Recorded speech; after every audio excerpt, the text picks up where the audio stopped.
नमस्कार मेरे प्यारे श्रोताओं, आज मैं आपके लिए एक ऐसी कहानी लेकर आई हूँ जो दोस्ती, धोखे और किस्मत के अजीब खेल के बारे में है। ये कहानी है एक भोले भाले नौजवान की, जिसे दुनिया आवारा समझती है, लेकिन एक सच्ची औरत उसकी अच्छाई पहचान लेती है। इस कहानी में आपको पता चलेगा कि कैसे बुरे दोस्तों की संगत इंसान को डुबो देती है और कैसे एक नेक दिल औरत की सलाह जिंदगी बना देती है। आइए कहानी शुरू करते हैं। युगों पहले की बात है। विलासपुर नाम का एक गांव हुआ करता था, जहां मोहन नाम का एक किसान रहता था। किसान बहुत सीधा साधा आदमी था। उसके पास 4 बीघा उपजाऊ जमीन थी, जिसमें खेती करके अपना गुजारा करता था। घर में उसकी एक पत्नी भी रहती थी, जो मोहन का सहयोग किया करती थी। दोनों बहुत सुख पूर्वक रहा करते थे। उनका दिन अच्छे से गुजर रहा था कि एक दिन मोहन की पत्नी बीमार पड़ गई। खेतीबाड़ी के दिन थे। मोहन सोचा कि 1-2 रोज में वैद्य जी को बुलाकर पत्नी को दिखा दूंगा, पहले खेती का काम देख लूं। वह खेती में उलझ गया और पत्नी पर कोई ध्यान नहीं दिया। इस तरह एक पखवाड़ा गुजर गया। जब खेती का काम निपटाकर घर में पत्नी से मिलने आया, तो वह अब चलने फिरने लायक नहीं रह गई थी। वह चारपाई पकड़ ली थी। मोहन जल्दी से वैद्य जी के पास गया और उन्हें साथ लेकर घर आया। वैद्य जी ने उसकी पत्नी का जांच किया और बताया, तुमने बहुत देर कर दी है। तुम्हें शुरू में ही पत्नी का इलाज कराना चाहिए था। अब तो रोग बिगड़ चुका है। मैं गारंटी के साथ नहीं कह सकता कि यह बच ही जाएगी, लेकिन मैं इसे भगवान भरोसे मरने के लिए नहीं छोड़ सकता। वैद्य ने औरत का इलाज शुरू किया और औरत से बताया, तुम 6-7 दिन में ठीक हो जाओगी। मन में कोई चिंता मत पालना, हिम्मत बनाए रहो, सब ठीक हो जाएगा। वैद्य मोहन के साथ घर से बाहर आया तो मोहन युवक से पूछ लिया, वैद्य जी, कितने पैसे हुए आपके दवा के? वैद्य बोला, मैं अब तुमसे क्या कहूं। मैं प्रयास कर रहा हूं, मगर औरत के बच पाने का चांस सिर्फ 1% है, जबकि मरने का चांस 99% है। अगर 6 दिन तक जिंदा रह गई तो मैं इसे बचा लूंगा, और बीच में निकल ली तो फिर किस बात का पैसा। तुम भगवान का नाम लो और पत्नी की सेवा में लग जाओ। मोहन को बहुत अफसोस हुआ कि मुझे पत्नी का इलाज पहले करा लेना चाहिए था। खेती 1 हफ्ते बाद भी होती तो कोई फर्क नहीं पड़ने वाला था, लेकिन पत्नी गुजर गई तो मेरी जिंदगी तबाह हो जाएगी। मोहन पत्नी की सेवा शुश्रूषा में लग गया, लेकिन उसकी हालत बिगड़ती गई। वैद्य के दवा का कोई असर नहीं हुआ और 4 दिन बाद ही उसकी पत्नी गुजर गई। मोहन को अब जिंदगी भर पछताने के अलावा दूसरा कोई चारा नहीं था। उस जमाने में किसी गरीब आदमी का ब्याह बड़ी मुश्किल से हो पाता था। अब मोहन का दोबारा से ब्याह हो जाए संभव ही नहीं था, तो वह मन मसोस कर रह गया। इस तरह 3-4 साल निकल गए। पहले ही वह 30 साल का था और 3 साल निकल गए। मोहन ने अब मान लिया था कि जिंदगी अकेले गुजर जाएगी, तो वह खेत में काम भी अब मन से नहीं करता कि क्या होगा अन्न और पैसे का। मरने के बाद तो दूसरा ले लेंगे, अच्छा रहेगा कि उतना ही कमाऊं कि जिससे काम चल सके। तो वह बहुत आराम से काम किया करता तो खेती से कम उपज होती। मोहन के कई पड़ोसी थे, मगर मोहन किसी से बात नहीं करता था। हाँ, उसके पड़ोस में शीला नाम की औरत रहती थी। वह जरूर मोहन से बात करती। शीला गांव की ही बेटी थी। उसका ब्याह दूर गांव में हुआ था, मगर संयोग से उसका पति एक लुटेरा था। इस बात की जानकारी शीला को नहीं थी। वो अक्सर रात भर गायब रहता और महीने में कभी कभार बहुत धन लेकर आता। शीला उसके बैकग्राउंड के विषय में कुछ नहीं पूछी। वह सोची कि मर्द है, कहीं से भी कमाकर लाए, हमें तो खाने से मतलब है। ये सोच वह 10 साल तक ससुराल में रही। तभी एक दिन पता चला कि वह चोरी करते पकड़ लिया गया है। राजा के सिपाही उसे घसीटते हुए राज दरबार ले गए हैं। राजा बहुत सख्त है। चोरों और ठगों को या व्यभिचारी को राजा मृत्यु दंड देता है। राजा दुष्टों पर कोई दया नहीं दिखाता। शीला वहां से भागने में भलाई समझी और अपने गांव आ गई। अब वह 30 साल से यहीं रह रही थी। वह अब बूढ़ी हो चली थी। गांव के ज्यादातर नौजवान उसे शीला बुआ कहकर बुलाते थे।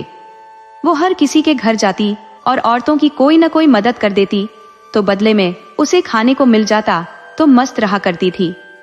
वह मोहन की पत्नी के मर जाने पर मोहन से 3 साल तक नाराज रही थी। वह मोहन से कोई बात नहीं करती, मगर एक दिन कहीं से आ रही थी। वो मोहन के खेत वाली झोपड़ी के पास से गुजर रही थी कि उसे किसी की सिसकने की आवाज सुनाई पड़ी। तो वहां ठिठक गई और झोपड़ी में झांक कर देखी तो वहां अकेले मोहन रो रहा था। शीला को मोहन पर दया आ गई, बोली, तू अब अकेले क्यों रो रहा है? अब जिंदगी भर पछताएगा, सिर धुनकर मर जाएगा, तब भी तुम्हारी पत्नी नहीं आने वाली। मरे लोग कभी वापस नहीं आते और तुम बेमतलब रो रहे हो। अभी तो तेरी उम्र ही क्या है, तुम्हारा ब्याह हो सकता है, तुम अब किसी दूसरी औरत के साथ घर बसा लो। मोहन बोला, मुझ गरीब का अब ब्याह कहाँ होने वाला, और कौन करेगी मुझसे शादी? तब शीला बोली, अरे एक क्या, तू हामी भरे तो मैं तेरा 3-4 ब्याह करा दूं। तू एक ही बात करता है, मैं जल्दी ही तेरा ब्याह करा दूंगी। अब रोना धोना नहीं, 1-2 महीने में कोई जुगाड़ लगा देती हूँ। मोहन का पहला ब्याह भी तो बुआ नहीं कराया था। मोहन निश्चिंत हो गया कि जब बुआ कह दी तो जरूर ब्याह करा देगी। इस तरह से 2 महीने गुजर गए। शीला बुआ मोहन के घर नहीं आई, न मोहन ही बुआ के घर गया। अब तो शादी ब्याह के दिन भी खत्म हो गए थे। मूसलाधार बारिश शुरू हो गई थी। शीला को चिंता खाए जा रही थी कि मोहन को वचन दी थी कि 2-3 महीने में ब्याह करा देगी, मगर वह समय निकल चुका था और कहीं से कोई जुगाड़ नहीं लगा पाई थी। तो बरसात में ही झिंगनपुर बाजार चली गई थी। उसे कुछ सामान खरीदने थे और दूर के रिश्तेदार की औरत से बात भी करनी थी। शीला ने सामान तो खरीद लिए, मगर वह औरत से नहीं मिल सकी। बरसात की वजह से वो औरत बाजार में आई ही नहीं थी। शीला जैसे तैसे सामान लेकर अपने घर को चल पड़ी। बाजार की दूरी सिर्फ 6 मील थी, मगर कच्चे रास्ते और बरसात ने रास्ते को लंबा कर दिया था। चाहकर भी तेज नहीं चल सकती थी। उसे आधे रास्ते में ही रात हो गई और बरसात तो रुकने का नाम ही नहीं ले रही थी। उस जमाने में छतरी गरीब लोगों के लिए संभव नहीं थी, तो वह एक मटका ले ली थी और मटके में ही भीगने वाला सामान रखकर उल्टा सिर पर रख ली थी और चली आ रही थी। चलते चलते रास्ते में एक अनजान औरत मिल गई जो रोती हुई झिंगनपुर बाजार की तरफ जा रही थी। शीला ने समझ लिया कि पति से लड़कर आ रही है। पति ने इसकी खूब धुनाई कर दी है, जो रूठ कर भागी जा रही है।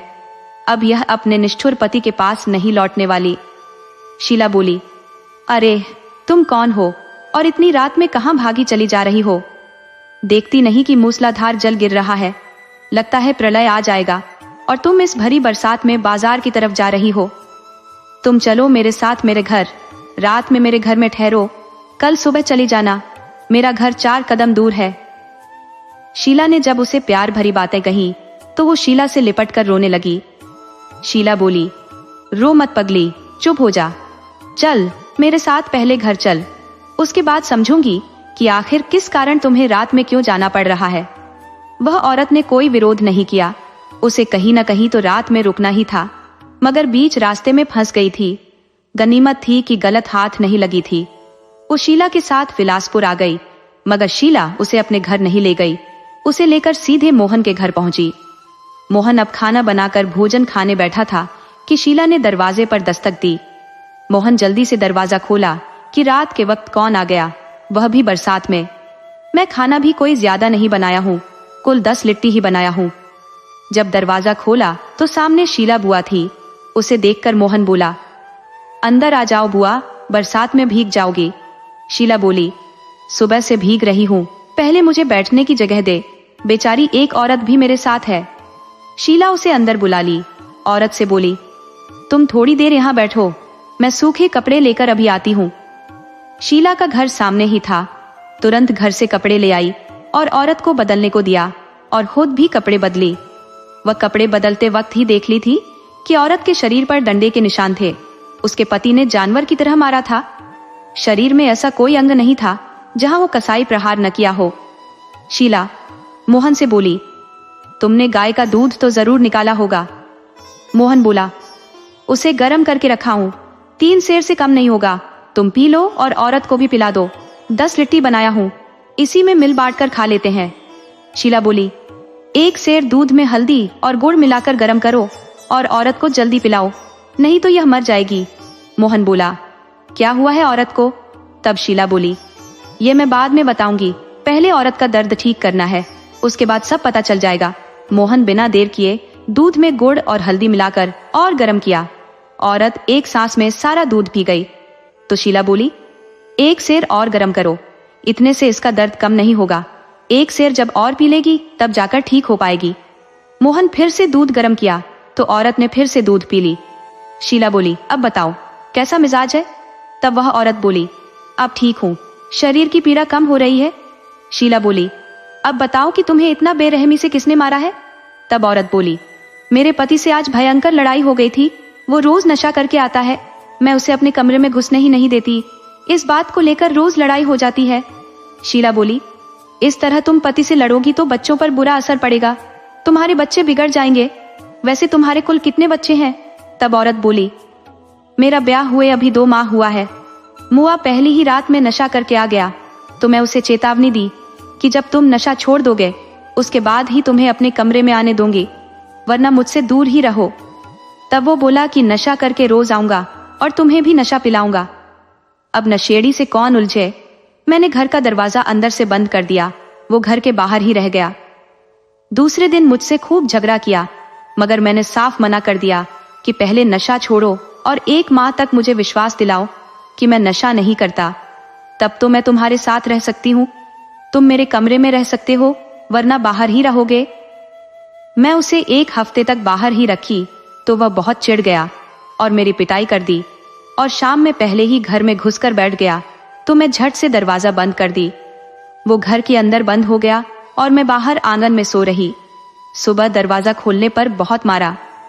इस तरह मैं कल तक दूर रखी तो आज दोपहर में ही घर में घुस आया कि मौसम बड़ा रंगीन है, आज दिन में ही हम मिल लेते हैं। मैं उससे लड़ गई तो मुझे मारने लगा, तो मैं भी आज सब कुछ भूल गई और बेलन उठा ली। फिर हम में और उसमें आर पार की लड़ाई हो गई। उसने मुझे बहुत मारा तो मैं भी उसे इतना मारी कि बेलन 3 टुकड़ों में बट गया। मैं तब उसे छोड़ी जब बेहोश हो गया। मुझे लगा कि अब मर जाएगा तो भाग चली और आपसे मिली हूँ। शीला बोली, उसने तुम्हें इतना मारा है कि शरीर में कोई जगह नहीं बची है, हर अंग अंग पर मारा है। वैसे पति के पास तुम अब कैसे रह पाओगी? जो औरत की कद्र नहीं करता, औरत पर हाथ उठाता है, वो ब्याह से पहले जो भी गलती किया वो किया, मगर ब्याह के बाद तुम्हारी बात मानना उसका फर्ज था। तुम उसे कोई गलत सलाह नहीं दे रही थी। शुक्र है कि तुम उस दुरात्मा से अब तक अपनी इज्जत बचाई हुई हो। औरत बोली, अब मुझे उसके यहाँ कहाँ जाना है? मैं उसके पास जाने से अच्छा मर जाना पसंद करूंगी। आप खुद देखो कि आपके भतीजे कितने अच्छे हैं कि आपके कहने पर मुझे 2 बार दूध पिला दिए। सच तो ये है कि मैं सुबह से भूखी हूँ, दूध पी जाने के बाद भी मुझे अभी भूख लगी है। मोहन बोला, अरे भोजन बनाकर रखा हूँ, पहले आप खा लो, फिर कम पड़ता है तो हम बना लेते हैं, या हमारे पास अभी बहुत दूध है, हम उसे पीकर भी रह लेंगे। तब मोहन ने औरत को लिट्टी खाने को दे दिया। वो बहुत 3 लिट्टी ही खा पाई और लिट्टी दोनों को खाने को दे दी। सभी खा पी कर सो रहे, मगर औरत को नींद कहाँ आ रही थी। तब शीला बोली, तुम सो जाओ, हम फिर सुबह में बात करेंगे कि तुम्हारा क्या करे। औरत बोली, सुबह तक हमारे पास वक्त नहीं है, मैं अब सोच ली हूँ कि जिंदा नहीं रहूंगी, मैं अपनी जान दे दूंगी। मैं और अब नर्क भरी जिंदगी नहीं जीना चाहती। शीला बोली, क्या पागलों वाली बात करती हो? अरे ऐसे कैसे मर जाओगी? मैं कोई तुम्हें गलत जगह पर नहीं लाई हूँ। मैं मोहन से बात करती हूँ कि वह तुम्हें पसंद करता है या नहीं। अकेला आदमी है, बहुत सरल और सीधा है, तुम्हें यदि रख लिया तो राज करोगी। तब औरत बोली, आप अभी बात करो। शीला बोली, तुम बहुत उतावले लगती हो और कहती हो कि पवित्र हूँ। तब औरत बोली, आप गलत समझ रही है, मैं सिर्फ आश्वस्त हो जाना चाहती हूँ कि मुझे इस घर में आसरा मिल जाएगा या नहीं। मुझे आसरा मिल जाए तो मुझे ब्याह की जल्दी नहीं है, वो आपके भतीजे के ऊपर है। शीला मोहन को बुलाई और बोली, बेटा, यदि यह औरत तुम्हें पसंद है, ब्याह के इच्छुक हो, तो इससे कहो कि यह घर में रहे, उसके बाद तुम ब्याह कर लेना। मोहन बोला, बुआ, यह घर में रहे, इससे मुझे कोई परेशानी नहीं है, मगर जब तक औरत के विषय में समझ नहीं लूंगा ब्याह नहीं कर सकता। औरत बोली, हाँ, आपके लिए यही सही रहेगा, लेकिन आपकी बात से मुझे लग रहा है कि आप मुझ पर भरोसा नहीं करते, आप मेरी बात को झूठ समझ रहे हो। मोहन बोला, देखो, तुम पहले से विवाहिता हो और फिर दोबारा से मैं ब्याह करूं और तुम्हारा पति राज दरबार चला जाए तो दूसरी की पत्नी के भगाने और ब्याह करने के जुर्म में फांसी लटक जाऊंगा। मुझे इस तरह के लफड़े में पड़ने से पहले बहुत सोचना होगा। कम से कम 3-4 दिन का समय चाहिए। औरत बोली, आप जैसा उचित समझो, मुझे सब मंजूर है। औरत आराम से सो गई तो शीला चुपके से उठी और मोहन को जगाई और बोली, तुम हर जगह बेवकूफी कर जाते हो। अरे, तुम्हें इस औरत पर भरोसा करना चाहिए। जानवर की तरह बेरहमी से पिट चुकी औरत झूठ नहीं बोलेगी, और औरत से ब्याह कर लेने पर तेरा कुछ नहीं बिगड़ेगा। कोई राजा तुम्हें फांसी नहीं चढ़ाने जा रहा। औरत को तुम भगाकर नहीं लाए हो, बल्कि अपनी इच्छा से आई है, और यह कोई बच्ची नहीं, जवान है। और फिर इसे अपनी पहचान गले में लटकाकर गली गली घूमना नहीं है। ये 10 साल तक तो घर के अंदर पड़ी रह जाएगी, किसी को कानों कान खबर भी नहीं होगी। मोहन बोला, बुआ, बात तो तुम्हारी ठीक है, मैं तुम्हारी ही बात मान लेता हूँ। तुम जैसा कहो वैसा कर देता हूँ। तब शीला बोली, तुमने तो अभी खीर में नमक मिला दिया है, बात बिगड़ गई है। अब फिर से औरत को समझाना पड़ेगा, और उसे तुम खुद समझा पाओगे। तुम अब सो नहीं, औरत के जागने का इंतजार करो। इसका दिल टूट चुका है, ये जागते ही यहाँ से निकल जाएगी। मगर इसे तुम कहीं जाने मत देना, मना लेना। औरत बहुत भली है। मोहन सोते सोते उस औरत पर नजर रख रहा था। आधी रात हुई तो औरत उठ बैठी। पहले इधर उधर नजर दौड़ाई। जब उसे अनुमान हो गया कि दोनों सोए हुए हैं, तो चुपके से उठी और घर का दरवाजा खोल घर से बाहर निकल गई। मोहन सोते सोते देख रहा था। वह भी उठा और औरत के पीछे पीछे लग गया। बाहर आसमान से अब भी बूंदाबांदी हो रही थी। औरत तेजी के साथ गांव से बाहर आ गई और गांव के उत्तर तरफ का रास्ता पकड़कर चल दी। उत्तर तरफ में एक बरसाती नाला था, जो बरसात के दिनों में लबालब भर जाता था। नाले के पार एक घना जंगल था। तैरने वाले तो नाला पार कर जंगल में लकड़ी या फल के लिए चले जाते, मगर जो नहीं तैरना जानते थे वह नाले के पास भी नहीं जाते थे, क्योंकि नाले में पानी की धार बहुत तेज होती थी। औरत नाले की तरफ चली जा रही थी तो मोहन भी तेजी के साथ उसके पीछे हो लिया। वो नाले से पहले ही औरत को रोक लिया और बोला, देवी जी, आप इतनी रात को क्यों भागी जा रही हो? चलो घर चलो, और जहां भी जाना हो दिन के उजाले में चली जाना। रात के वक्त सिर्फ खतरे ही खतरे हैं। जंगली जानवर, जहरीले जानवर और इंसानी जानवर रात में घूमते रहते हैं। इन सब में इंसानी जानवर सबसे खतरनाक होता है। वो आपको काटेगा नहीं, खाएगा भी नहीं, बर्बाद करके छोड़ देगा। वो तुम्हारी इज्जत पर धावा बोल देगा। इसीलिए अच्छा रहेगा आप सुबह में चली जाना।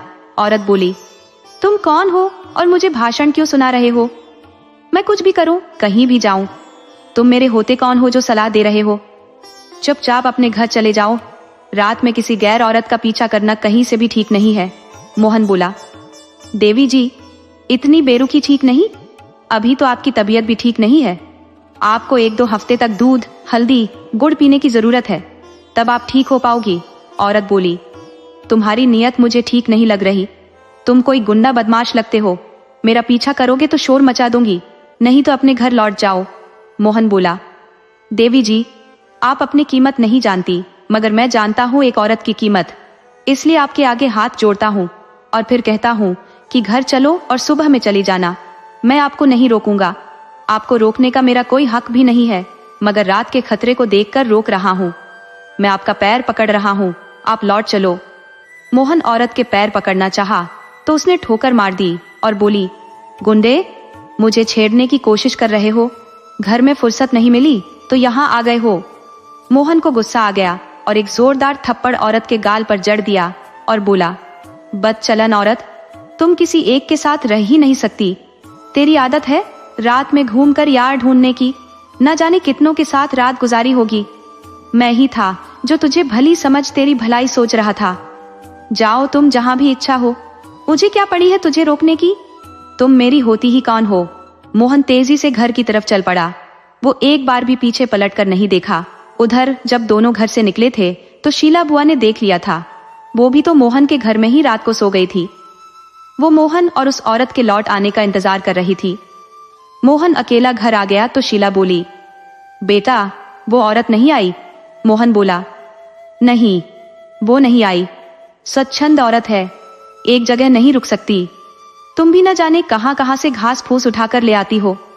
औरत भी मोहन के पीछे पीछे ही लौट आई थी। वो घर में घुसते ही बोली, बुआ जी, मैं आ गई हूं और अब कान पकड़ती हूं। मैं यहां से कहीं नहीं जाऊंगी। किसी में इतनी हिम्मत नहीं कि मुझे घर से निकाल दे। शीला बोली, तुम्हें रात में घर से निकलना ही नहीं चाहिए था। तुम नहीं जानती कि रात में औरत का घर से बाहर कदम रखना अमर्यादित है। ये किसी सभ्य औरत का काम नहीं है। हाथ पैर धो लो, पूरे कीचड़ से सन गई हो, कपड़े भीग गए हैं, उसे फिर से बदल लो और सो जाओ। इस तरह सभी सो रहे। सुबह मोहन देर से जागा, क्योंकि आधी रात तक वह जागता रहा था तो उसे नींद आ गई थी, और शीला को तो दिन निकलने तक सोने की आदत थी। सुबह में तो वर्षा और तेज हो गई थी। हवा ने उन्हें सोने में और सहायता कर दिया था। मोहन जागा तो देखा कि औरत घर में खाना बना रही है। वह गाय का दूध भी निकाल लाई है। वह घर से बाहर देखा तो हैरान रह गया कि उसके बैल और गाय आराम से चारा खा रहे हैं। औरत ने उनको भी चारा डाल दिया है, यानी मेरे जागने से पहले घर का सारा काम खत्म कर डाली है। उसे अपनी पत्नी की याद ताजा हुई। वह सुबह उठकर उसके जागने से पहले सारा काम निपटा देती थी, मगर वह उसकी कीमत नहीं समझा। औरत मोहन के पास आई और बोली, मैंने कुछ गलत कर दिया है जो आप इस तरह रो रहे हो? तब मोहन ने बताया, कभी मेरी एक पत्नी हुआ करती थी, वो इसी तरह घर का काम कर देती थी, मगर बीमारी उसे खा गई। आज आपने मेरे घर का सारा काम करके उसकी याद ताजा कर दी। औरत बोली, आप पिछली बात को भूल जाओ और अपने काम में लग जाओ। शीला की नींद खुल गई थी। वह भी देख ली थी कि औरत बहुत मेहनती है। इसका पति अभागा था जो इसकी कद्र नहीं किया। इतनी मेहनती औरत सभी को नहीं मिलती। मोहन के लिए सबसे अच्छी रहेगी। शीला औरत से बोली, देखो, तुम्हें अब कहीं जाने की जरूरत नहीं है। मोहन जैसा लड़का खोजने से तुम्हें कहीं नहीं मिलेगा। तब औरत शीला के कान में बोली, बुआ जी, मैं अब कहीं नहीं जाने वाली, अब यहीं रहूंगी। मोहन मुझे थप्पड़ मारकर अपना होने का एहसास दिला चुका है। मुझे मोहन का व्यवहार बहुत अच्छा लगा है। अब आप हमारा ब्याह भी करा दो तो आपका उपकार होगा। शीला बोली, तू घबरा मत, आज रात में करा दूंगी, और तू इस तरह से दिन के उजाले में घर से बाहर मत निकला कर। किसी को खबर ही नहीं होनी चाहिए कि घर में कोई औरत भी रहती है। 1-2 साल घर में रह गई, फिर कौन पूछता है कि तुम कौन हो, कहां से आई हो? वैसे भी मोहन के घर कोई औरत नहीं आती। शीला ने शाम में ही मोहन का ब्याह उस औरत से करा दिया। मोहन मना भी किया, औरत अभी बहुत घायल है, उसे ठीक हो जाने दो, मैं कोई भागा थोड़े जा रहा हूं। तब शीला बोली, मूर्ख, तू नहीं जानता, औरत का आधा दर्द तो पति का साथ मिलने से कम हो जाता है और आधा तो वह दूध पीकर ठीक कर लेगी। जहां औरत को पति का प्यार, भरपेट भोजन और कपड़े मिल जाते हैं, रहने को घर मिल जाता है, तो उसके लिए वही स्वर्ग बन जाता है। मोहन औरत से ब्याह कर लिया तो औरत भी उसे कोई शिकायत का मौका नहीं दी। वो घर का काम ऐसे कर जाती कि जैसे वह चिराग से निकली जिन्न की बेटी हो। मोहन पत्नी से बहुत खुश रहता। एक दिन खेत में काम करने गया था। शाम को घर लौट कर गया तो घर का सारा काम इसी तरह पड़ा था। तो वह हैरान हुआ कि आज गाय को चारा नहीं पड़ा है। घर का सामान जैसे तैसे पड़ा चे, अभी तक घर में चूल्हा नहीं जला है। उसे औरत पर शंका हुई कि कहीं भाग तो नहीं गई। वो जल्दी से घर में गया तो देखा कि औरत बेसुध पड़ी थी। उसका बदन बुखार से तप रहा था। मोहन जल्दी से शीला बुआ को घर बुलाया और बोला, बुआ, आप मेरी पत्नी के पास रहो, मैं अभी झिंगनपुर से वैद्य जी को लेकर आता हूँ। औरत बोली, अब भी रात में आपको वैद्य के पास जाने की जरूरत नहीं है, कल सुबह में दवा ला देना। तब मोहन बोला, मैं एक बार यह गलती कर चुका हूँ, वो गलती फिर नहीं दोहराने वाला। वह रात में ही वैद्य जी के पास गया और वैद्य से घर चलने का आग्रह किया तो वैद्य रात में चलने के लिए असमर्थता जताई। वो दवा दे दिया और बोला, चिंता जैसी कोई बात नहीं है, इस वक्त बरसात है, इसमें मौसमी बुखार हो जाता है, ये कोई गंभीर नहीं होता है, 2 खुराक दवा में ठीक हो जाएगी। अगर नहीं ठीक होती है तो सुबह में आना, मैं साथ चलूंगा और देख लूंगा। मोहन घर आ गया और पत्नी को दवा दिया। दवा खाने के बाद 1 घंटे में ही औरत का बुखार गायब हो गया। वो अब भली चंगी थी, मगर मोहन उसे 1 हफ्ते तक कोई काम नहीं करने दिया। औरत समझ गई थी कि मोहन उससे अपनी जान से भी ज्यादा प्यार करता है, तो वह भी घर का कोई काम मोहन को करने नहीं देती। वह लड़ने को तैयार हो जाती।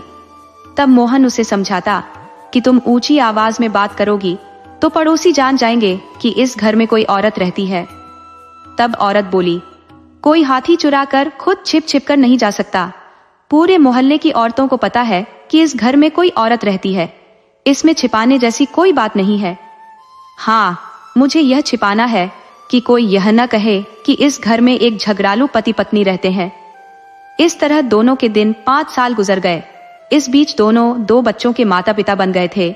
दोनों बच्चे बहुत चंचल थे। बड़े बेटे का नाम नौरंग था तथा छोटे का नाम रतन था। बड़ा अपने पिता के साथ हमेशा रहता, जबकि छोटा माँ के साथ रहा करता। वह माँ को छोड़कर कहीं नहीं जाता।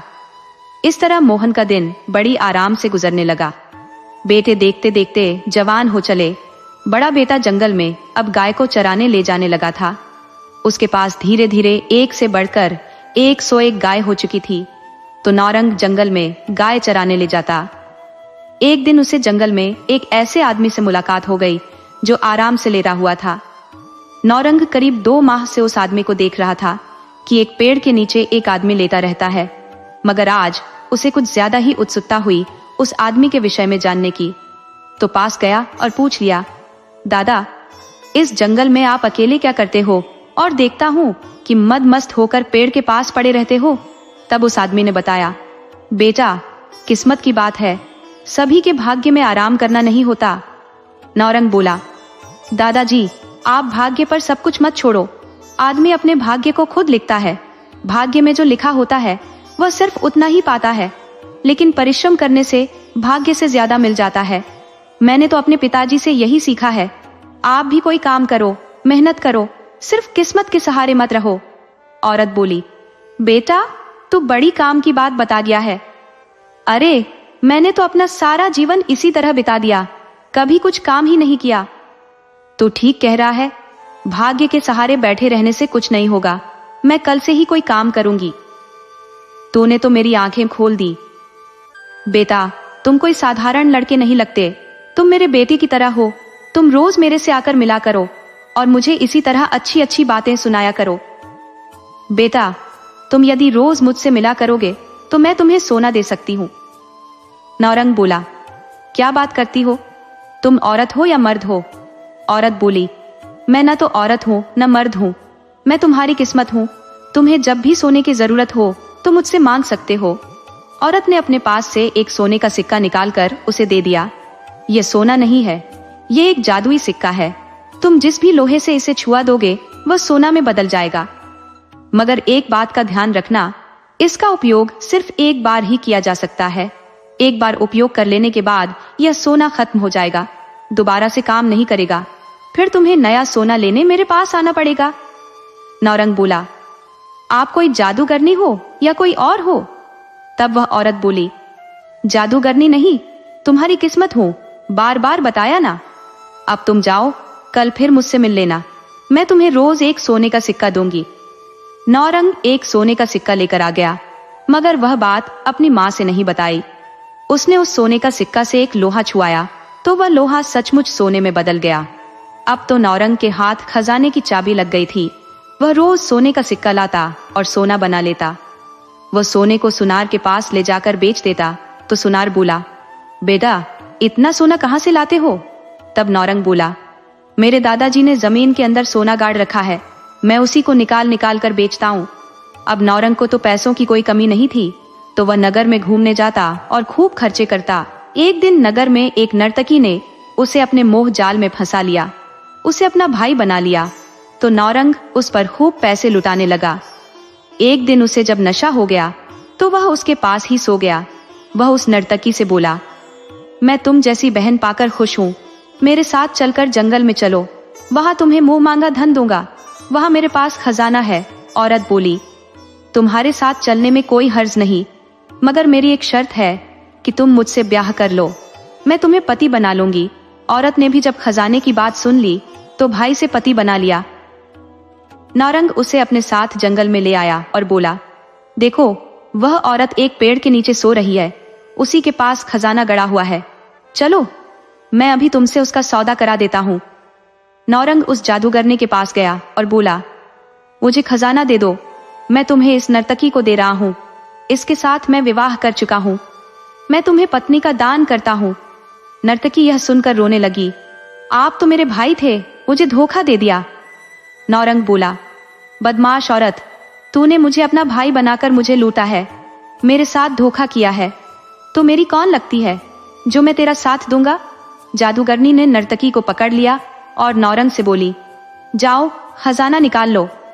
नौरंग भागा भागा घर आया और सारी बात माँ से बताई तो माँ बोली, तुमने बहुत गलत काम कर दिया। तुम अपने साथ उस जादूगरनी को लेकर आओ, मैं देखूंगी कि वह मेरी बहू बन सकती है कि नहीं। नौरंग जादूगरनी को अपने घर ले आया तो जादूगरनी को देखकर भोला की माँ हैरान रह गई। अरे ये तो मेरी बेटी है। वह बोली, बेटी तुम कहाँ थी? मैं तो तुम्हें ढूंढ ढूंढ कर हार गई थी, मुझे नहीं पता था कि तू जादूगरनी बन गई है। बेटी तुम अपनी माँ को भूल गई। नौरंग की माँ बोली, बेटा ये मेरी बेटी है, मैं इसको जन्म दिया था, लेकिन इसके जन्म लेने के 1 साल बाद ही मैं इसे कहीं खो दी थी। यह मेरी बेटी है, तुम इसका ब्याह मुझसे कर दो। भोला बोला, माँ तुम यह क्या कह रही हो? ये तो नौरंग की बहन है, भला मैं अपनी बहन से ब्याह कैसे कर सकता हूँ? माँ बोली, अरे मूर्ख, ये तेरी बहन नहीं है, ये तो मैंने उस जादूगरनी के धोखे में कह दिया था। ये मेरी बेटी नहीं है, ये तो मेरे दोस्त की बेटी है, तुम इससे ब्याह कर लो। भोला भी लड़की पर पहले से ही दिल हार चुका था। जब माँ ने इजाजत दे दी तो तुरंत ब्याह कर लिया। जादूगरनी भोला की पत्नी बन गई। अब भोला को सोने चांदी की कोई कमी नहीं थी। इस तरह सब खुशी खुशी रहने लगे। ये कहानी हमें सिखाती है कि सच्चा प्यार और किस्मत अपना रास्ता ढूंढ ही लेते हैं। धोखे और लालच का अंजाम हमेशा बुरा होता है, जबकि नेकी और वफादारी इंसान को हर मुश्किल से निकालकर मंजिल तक पहुंचा ही देती है।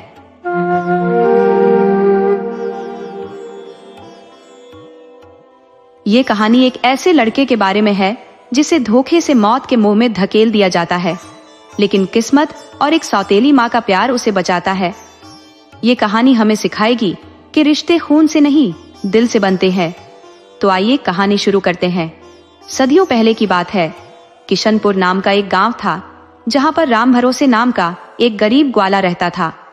राम भरोसे को शौकिया गरीब कहा जा सकता था, क्योंकि उसने जानबूझकर गरीबी को गले लगा रखा था। अब जिसके घर के सामने 10 बीघा उपजाऊ जमीन हो और फिर भी वह गरीब रह जाए तो उसे और क्या कहेंगे। उसके पास घर के सामने ही 10 बीघा उपजाऊ जमीन थी, मगर फिर भी वह अपने गांव में सबसे गरीब था। इसका कारण था कि वह कामचोर था, छूकर कोई काम नहीं करता था। जब भी खेती का मौसम आता वह दूर की किसी रिश्तेदारी में निकल जाता। वह सिर्फ अपनी ही नहीं बल्कि गांव के 10-20 लोगों की रिश्तेदारी में भी चला जाता। एक एक दिन भी घूमता तो उसके महीने निकल जाते। इस तरह महीने भर बाद घूमकर जब वह घर लौटता तब तक खेती का मौसम जा चुका होता। उसके बाद वह खेती में हाथ लगाता तो उसकी हालत उस बादल की हो जाती जो समय निकल जाने के बाद बरसता है। क्या फायदा उस बरसात का जब खेती ही सूख जाए। समय चूकने पर पछताने से क्या होता है। मंजिल तो उसी को मिलती है जो समय का साथ नहीं छोड़ता और समय के साथ बदलता रहता है। समय के महत्व को समझने वाला कभी गरीब नहीं रहता। माधव जब समय निकल जाने पर खेती करता तो उसको खेत से भूसा तो मिल जाता मगर अन्न नहीं मिलता, यानी वह हमेशा घाटे में ही रहता। उसे समझ ही नहीं आता था कि सबके खेत में अन्न की बालियां लहलहा रही हैं, जबकि मेरे खेत में अन्न की एक बाली भी नहीं फूटी है। वो अपनी किस्मत का रोना रोता कि हमारी तो किस्मत ही खराब है। मैं कितना हाड़ तोड़ परिश्रम करता हूँ, उसके बाद भी मेरे खेत में कुछ नहीं होता। उसे अब आगे के भोजन के जुगाड़ के लिए अपना खेत गिरवी रखना पड़ता। वह 5 साल में अपनी 5 बीघा जमीन गिरवी रख चुका था, मगर वह अपनी आदत में कोई सुधार नहीं कर रहा था। उसको इतनी समझ ही नहीं थी कि वह क्या करे। उसने माता पिता से खेती का कोई गुण नहीं सीखा था, वे बचपन में ही गुजर चुके थे। पुराने जमाने में गांवों में भयानक बीमारी फैल जाती थी। गांव के गांव लोग मर जाते थे। इलाज का कोई साधन नहीं था। 10-20 गांवों में 1-2 वैद्य होते थे जिनकी दवा महामारी में काम नहीं आ पाती थी। तो उसी तरह की महामारी में राम भरोसे के माता पिता भी शिकार हो गए थे। राम भरोसे अकेला रह गया था। उसी गांव में सोहन नाम का भी एक गरीब आदमी रहता था, जो अब तक 60 बसंत देख चुका था, लेकिन अपनी बदमाशियों के चलते कुंवारा रह गया था। वो जब जवान था तो बेवजह घूमा करता, दूसरे की बेगारी किया करता। उसके भी माता पिता नहीं थे। चाचा ने उसका पालन पोषण किया था। लेकिन वह किसी के बंधन में बंधने वाला आदमी नहीं था। घूमना उसका शौक था, तो वह पता लगाता कि गांव में कौन अपनी रिश्तेदारी में जा रहा है तो उसके साथ लग जाता। वह आदमी भी उसे साथ ले लेता कि हम दो रहेंगे तो रास्ता बातें करते हुए कट जाएगा। यह सोचकर गांव के लोग जब भी रिश्तेदारी में जाते तो सोहन को याद कर लेते, तो सोहन तो हर वक्त तैयार बैठा रहता। किसी को कोई भारी सामान बाजार से लाना होता तो लोग पहले सोहन को घर बुलाते और पहले खाना खिलाते, फिर काम बताते तो सोहन उस काम को करने को तैयार हो जाता। इस तरह उसका पेट आसानी से भर जाता। कुछ तो बिना काम किए भी सोहन को भोजन दे देते, तो सोहन को कुछ करने की जरूरत ही नहीं पड़ती। सोहन के दिन मस्ती से गुजरने लगे थे। उसके पास कोई जमीन नहीं थी, एक टूटी झोपड़ी थी, वह भी बिना देख रेख के कारण ढह चुकी थी। सोहन बंजारों की तरह किसी के भी यहाँ रह लेता।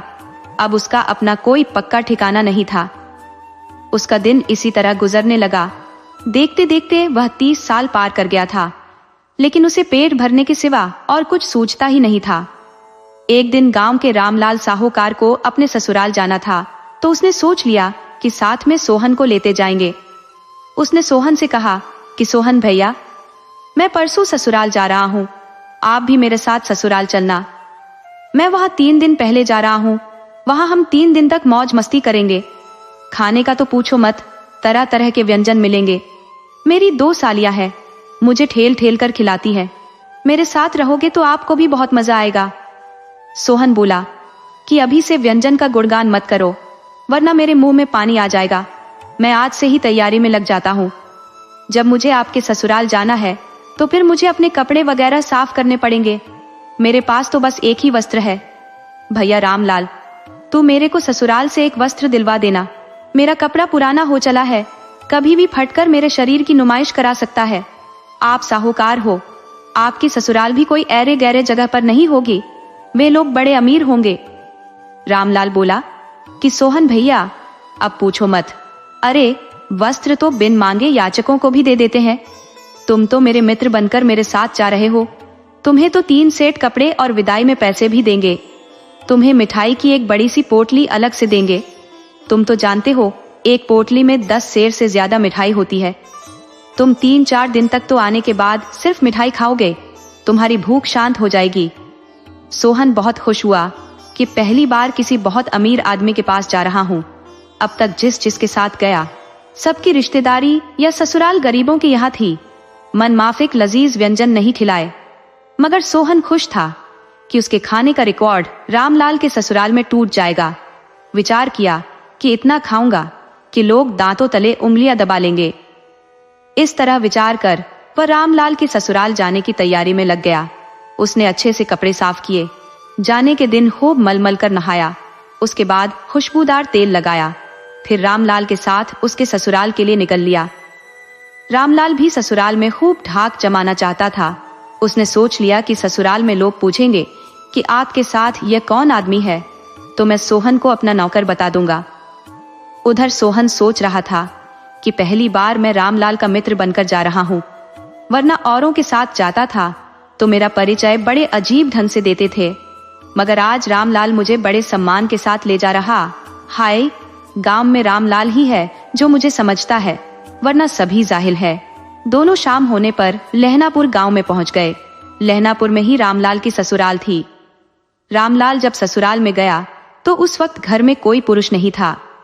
घर में सिर्फ 2 ही पुरुष थे, एक रामलाल का ससुर और एक साला जो गांव के बाहर दुकान चलाते थे। घर में उसकी पत्नी, सास और 2 सालियां थी। दोनों सालियों ने रामलाल और सोहन का खूब स्वागत किया। घर में पहले से मिठाई मंगाकर रखी थी। फिर रामलाल को बुलाकर घर के अंदर ले गई कि वह जान सके कि साथ आया आदमी कौन है। रामलाल ने उनके पूछने पर बताया कि वो आदमी मेरा नौकर है, मेरा खास नौकर, मेरे साथ ही मेरी सेवा के लिए रहता है। रामलाल की साली बोली, तब तो बड़ा काम का आदमी है, लेकिन आपने पहले क्यों नहीं बताया? 7 मिठाइयां नुकसान कर दी, भला कोई नौकरों को मिठाई खिलाता है? खैर, आप जो खा लिया सो खा लिया। वह अपनी छोटी बहन से बोली कि शीला, नौकर के लिए बांस की चारपाई गाय वाले कमरे में लगाओ और उसे बोलो कि वह गाय वाले कमरे में ही आराम करे। शीला बाल्टी लेकर गई और बोली कि आप गाय का दूध निकाल लेते हो? सोहन बोला कि मैं दूध तो किसी का भी निकाल सकता हूँ। शीला बोली कि आप अपने गांव जाकर किसी और का दूध निकाल लेना, यहाँ तो गाय का ही दूध निकालना है। सोहन बोला कि आप गलत समझ गई, मेरा मतलब गाय, भैंस या बकरी से है। शीला बोली कि मतलब मुझे समझ में आता है, आप चलो गाय का दूध निकालो, और हाँ, अपना बिस्तर भी गाय के कमरे में लगाओ, तुम्हें वहीं सोना है। सोहन बोला कि लेकिन क्यों? शीला बोली कि नौकर ज्यादा सवाल जवाब नहीं करते, लगता है जीजा के साथ रहने से तुम्हारा दिमाग खराब हो गया है। सोहन ने कुछ बोलना चाहा तो शीला ने डांट कर चुप करा दिया।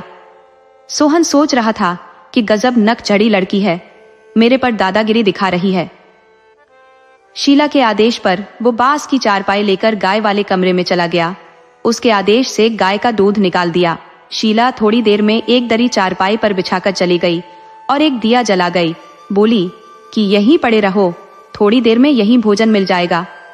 सोहन के समझ में अब भी नहीं आ रहा था कि ये क्या हो रहा है। वो अभी विचार कर ही रहा था कि शीला खाना लेकर आ गई। खाने में गेहूं की दलिया का भात और थोड़ी आलू की सब्जी दे दी। यह देखकर सोहन का माथा ठनक गया। उसने उस खाने को गाय को खिला दिया और बर्तन धोकर रख दिया। अब उसके समझ में कुछ कुछ आ रहा था कि यह सब ससुर रामलाल की चाल है। उसने सोचा कि रात में ही यहाँ से भाग लेता हूँ, मैं कौन सा साहूकार का रिश्तेदार हूँ।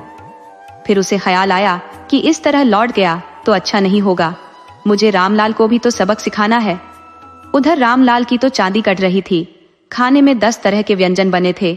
वो खाकर अफर रहा था। इतना ज्यादा खा लिया था कि उसे पेट में बहुत तकलीफ होने लगी थी। जब रहा नहीं गया तो अपने साले से बताया कि मेरे पेट में दर्द हो रहा है, घर में से थोड़ी हींग ले आओ। साला बोला कि आपको हिसाब से खाना चाहिए, पेट का ध्यान रखते नहीं। अरे ज्यादा था तो उसमें से कुछ नौकर को दे देते। रामलाल बोला कि मेरा अपमान मत करो, जल्दी से हींग लाओ। 1-2 घंटे के बाद उसे आराम मिला। सुबह में शीला जब सोहन के पास गाय का दूध निकलवाने आई तो सोहन बोला कि छोटी मालकिन, लगता है आप लोगों ने मालिक को तला हुआ खाना खिला दिया था। मालिक को वैद्य जी ने तला खाना खाने से मना किया है।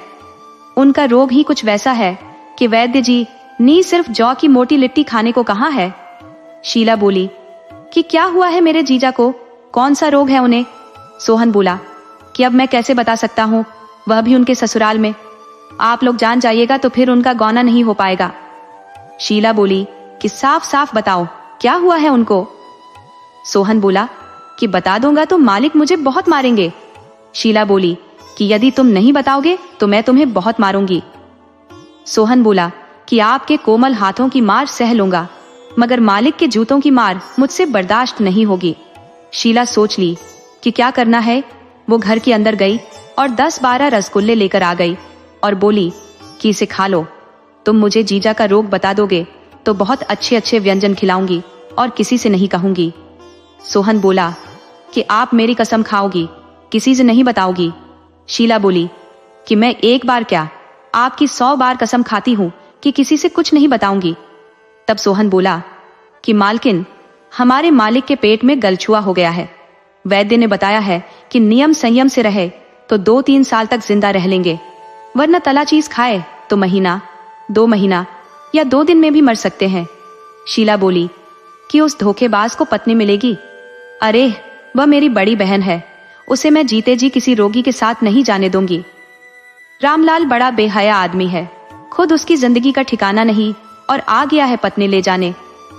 अरे भला हुआ जो आपने अभी बता दिया, वरना बहन उसके साथ चली जाती तो उसकी तो जिंदगी ही बर्बाद हो जाती। सोहन बोला कि मालकिन, अपनी तो आदत है लोगों का भला करने की। शीला जल्दी से घर में गई और ये बात अपनी माँ से बताई, बहन से बताई।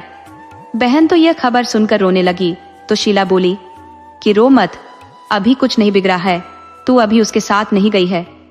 माँ बोली कि नहीं, हमें उसके तरीके से ही उसे सबक सिखाना चाहिए। बोली कि नौकर को बादाम का हलवा दे आओ तथा रामलाल को भीगा हुआ थोड़ा चना दे आओ। नौकर को तला खाना देना और रामलाल को लिट्टी चटनी दे देना। उसके बाद मैं बोल दूंगी कि दोनों अभी वापस जाओ। बेटी की इच्छा अभी ससुराल जाने की नहीं है, वो बाद में जाएगी। रामलाल की सास ने तुरंत खाना तैयार कर दिया तो शीला सोहन के लिए खाना ले आई।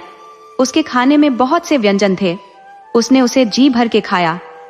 शीला फिर रामलाल को खाना लेकर गई तो उसमें एक जौ की लिट्टी थी और चटनी थी।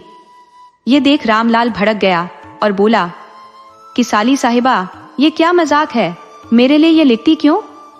शीला बोली कि आपके सेहत के लिए यही अच्छा है। आपको लजीज व्यंजन खिलाई थी रात को, बड़ी मुश्किल से आपकी जान बच पाई है।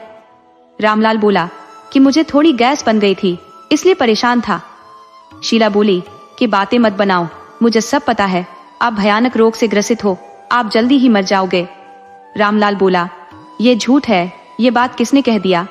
शीला बोली कि चिल्लाओ नहीं, वैद्य ने बोलने से मना किया है, ज्यादा जोर लगाओगे तो यहीं मर जाओगे। रामलाल कुछ कहना चाहा तो शीला बोली कि अपना मुंह बंद कर लो, हमारी दीदी आपके साथ नहीं जाएंगी, हमें उसकी जिंदगी नहीं बर्बाद करना है। आप खाना खाओ और अपने नौकर के साथ यहाँ से निकल लो। रामलाल बोला कि मैं आपके कहने से नहीं जाऊंगा, अपने माता पिता को बुलाओ। शीला बोली कि गनीमत है कि मैं कह रही हूँ, पिता भाई तो जूतों से बात कर देंगे, मैं डंडा उठाऊं या इसी तरह चले जाऊंगे? सोहन उसके पास आया और बोला कि मालकिन, मालिक को मत मारो, बेचारे की तबीयत पहले से ही ठीक नहीं है, मैं इन्हें साथ ले जाता हूँ, आखिर इनका ध्यान भी तो हमें ही रखना है। सोहन रामलाल को गांव से बाहर ले आया। दोनों जब गांव से बाहर आए तो सोहन रामलाल से बोला कि रामलाल, मैं कब से तेरा नौकर हूँ, कब कब तुमने मुझे पगार दिया है? तुमने मुझे यहाँ किस खुशी में लाकर पशुओं का खाना खिलाया और किस खुशी में अकेले अकेले दावत उड़ाया? रामलाल बोला कि मेरे मुंह से निकल गया, लेकिन तुम कौन से हमारे गांव के नवाब हो, तुम एक नौकर ही तो हो। तुम्हारी औकात क्या है? थोड़ी भी जमीन नहीं है, घर भी नहीं है, 30 साल की उम्र में अभी कुंवारे हो, जिंदगी में स्त्री नहीं मिलने वाली। सोहन बोला कि स्त्री तो अब तुम्हें भी नहीं मिलने वाली, मैंने भी ऐसा आग लगाया है कि बहुत देर तक सुलगती रहेगी, और फिर मैं तुझे सलामत घर थोड़े ही जाने दूंगा, तुम्हें इतना मारूंगा कि नानी याद आ जाएगी। सोहन गांव से थोड़ा बाहर निकलते ही रामलाल को मारने पीटने लगा। सोहन रामलाल से ताकतवर था, 2-4 हाथ में सारी हुलिया बिगाड़ दी। गांव के किसी ने देखा तो साहूकार को खबर दी। गांव के लोग जब तक साहूकार को लेकर पहुंचे, सोहन वहां से भाग चुका था। बात समझ में सबको आ गई कि बात क्या है।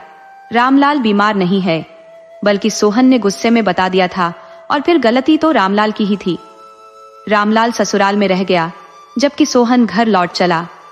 उसको रामलाल की बात लग गई थी कि तुम्हारी औकात क्या है, तुम्हारा इस जीवन में ब्याह नहीं हो पाएगा। यह बात कांटे की तरह सोहन के दिल में चुभ गई।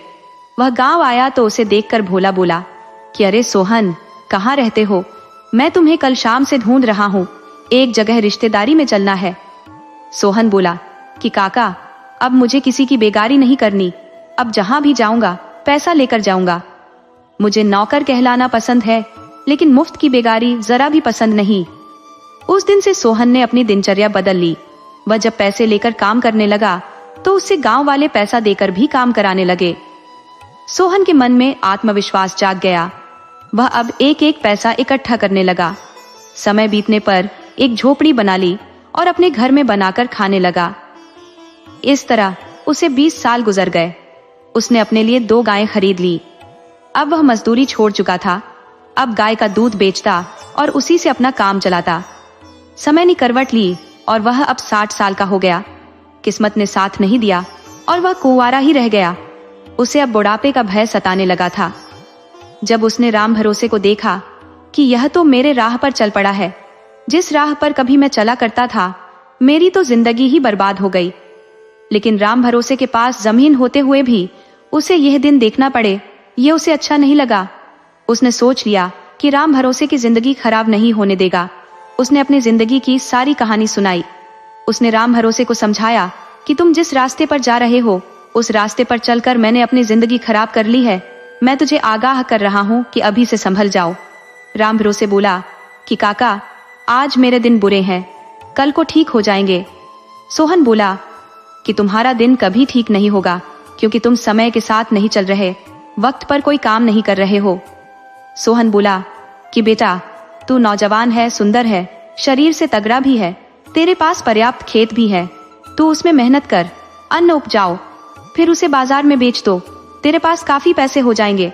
जब पैसे होंगे तभी तेरा ब्याह हो पाएगा।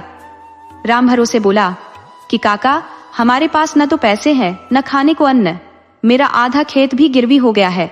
तब सोहन बोला कि पैसा मैं दूंगा, तेरी गिरवी खेत भी छुड़ा लूंगा।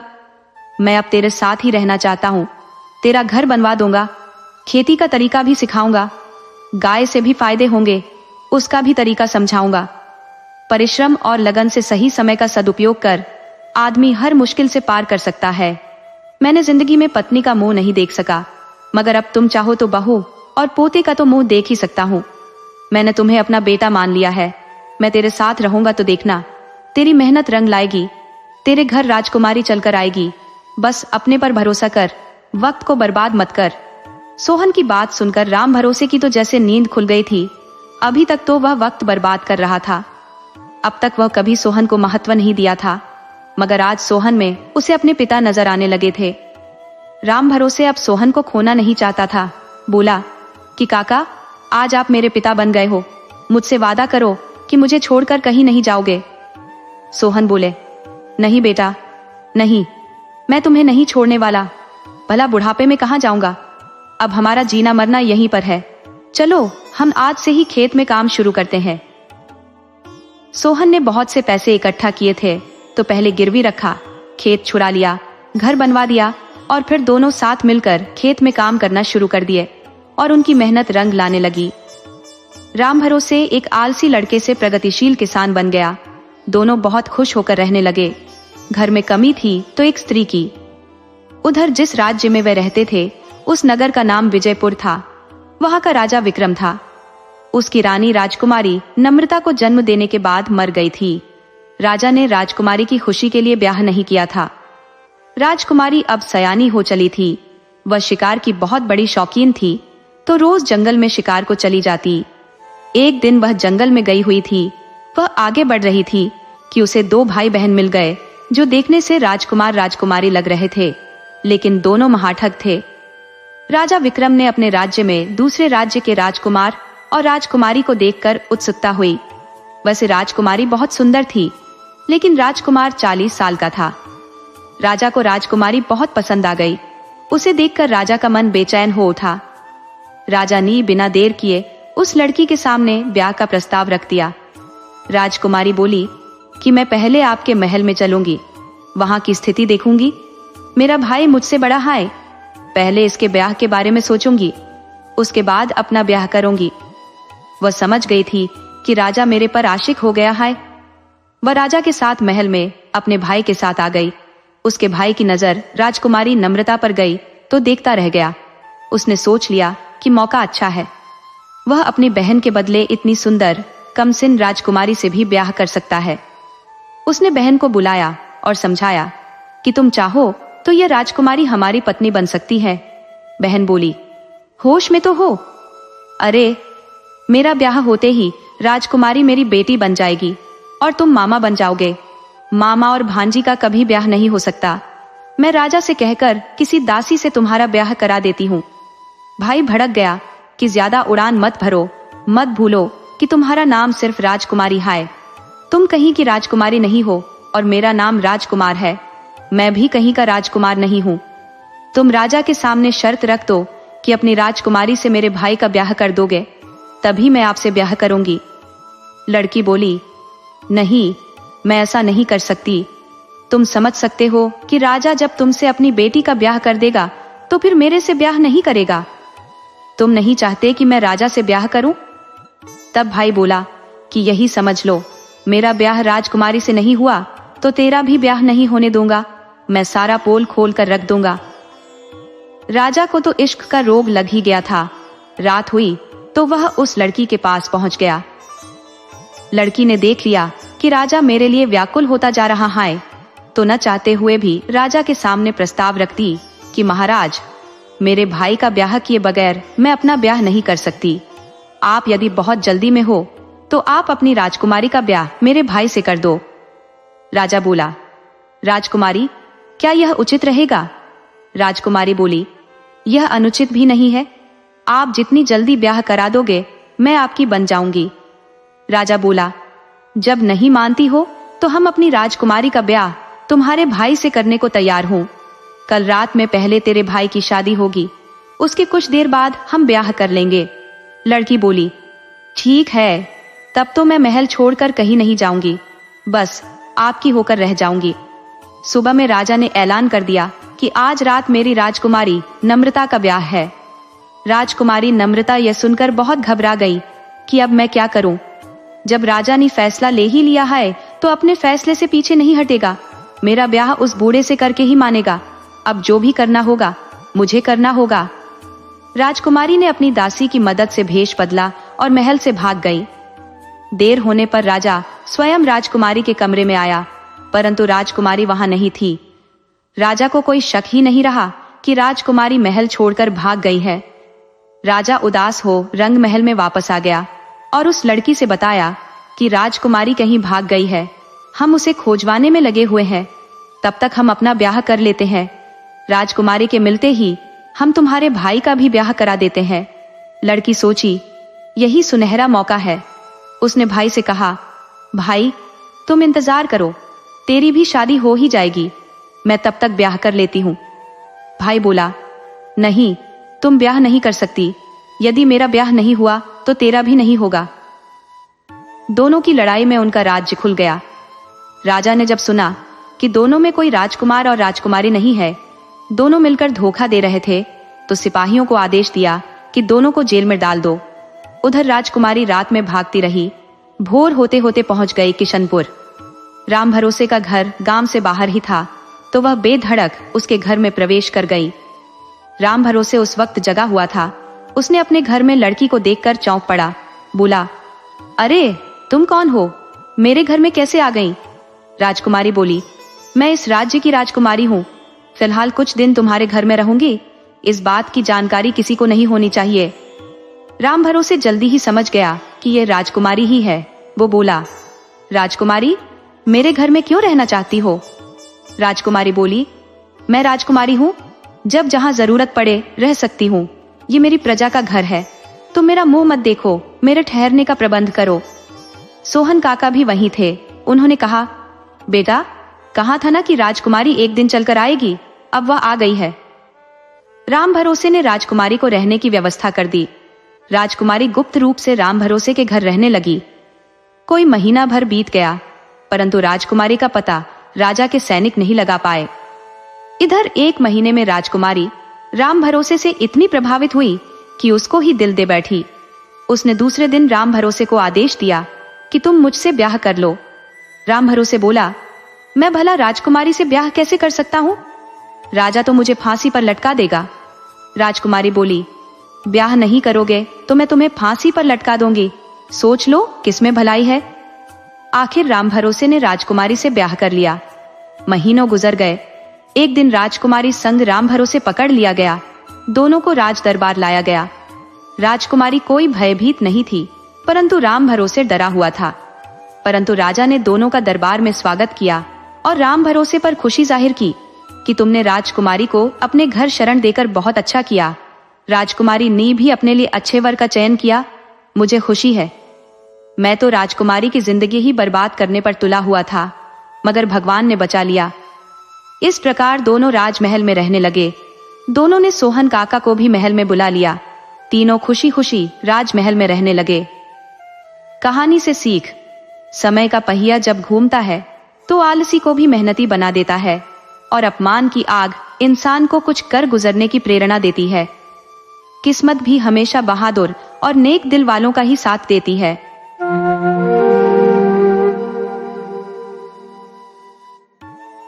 आज मैं आपके लिए एक ऐसी कहानी लेकर आई हूँ जिसमें घर गृहस्थी के खट्टे मीठे रंग भी दिखेंगे और एक बिगड़ैल लड़के की अजब कहानी भी।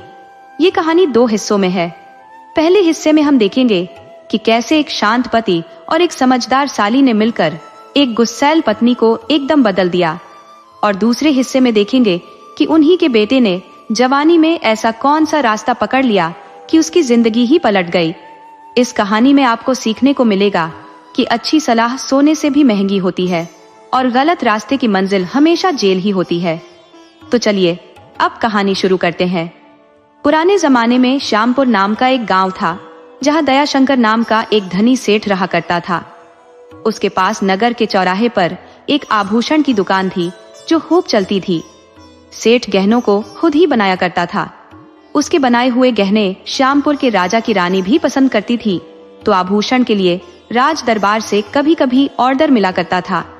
अब जिस दुकान से खुद राजा गहने खरीदता हो, उस दुकान की साख का क्या कहना। दयाशंकर सेठ की दुकान का रुतबा नगर में काफी बढ़ गया था। सभी दयाशंकर से ही आभूषण खरीदना चाहते थे। दयाशंकर सेठ बहुत ईमानदारी से काम करता था। वह शुद्ध सोने का आभूषण बनाता और बहुत कम फायदा लेकर बेचता था। लेकिन किसी का व्यापार हो, दुकान हो, कोई रोजगार हो, वह सदा एक सा नहीं चलता। सूरज उगता है तो ढलता भी है, फिर रात भी आ जाती है। इंसान की जिंदगी में भी सुख दुख, उतार चढ़ाव आते रहते हैं। आदमी अमीर गरीब बनता रहता है। तो दयाशंकर के भी दिन बुरे आ गए। हुआ यूं कि बंग राज्य के व्यापारी श्यामपुर में आ गए। वह आभूषण के बहुत बड़े कारीगर थे। उनके राज्य में सोने चांदी वगैरह की कीमत बहुत कम थी, तो वह श्यामपुर में आधी से भी कम कीमत में आभूषण बेचने लगे। दयाशंकर सेठ उन व्यापारियों के आ जाने से रातों रात कंगाल हो गया।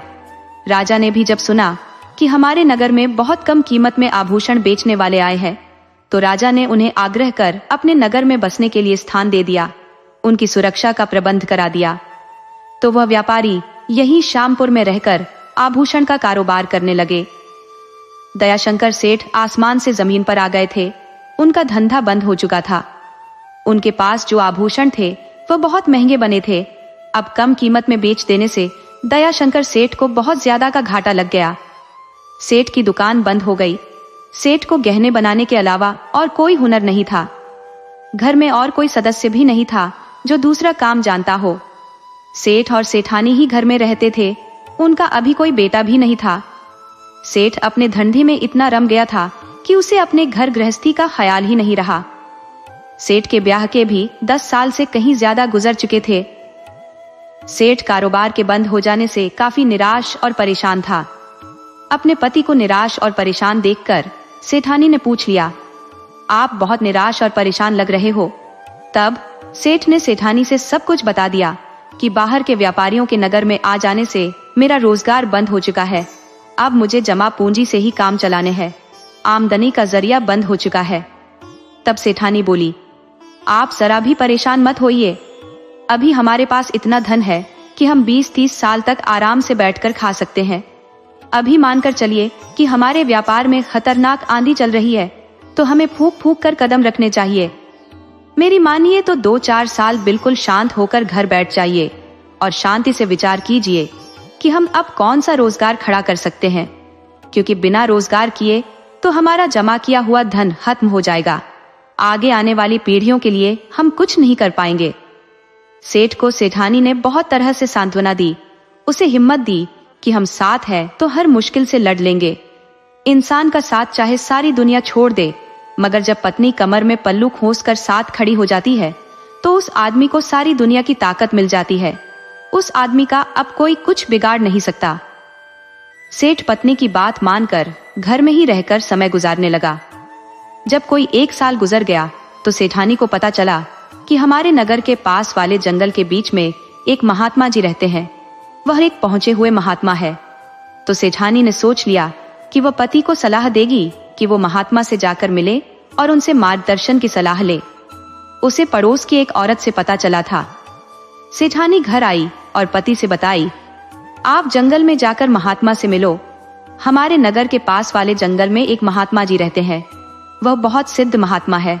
सेठ बोला, महात्मा जी अब हमारे बिजनेस में क्या मदद कर सकते हैं?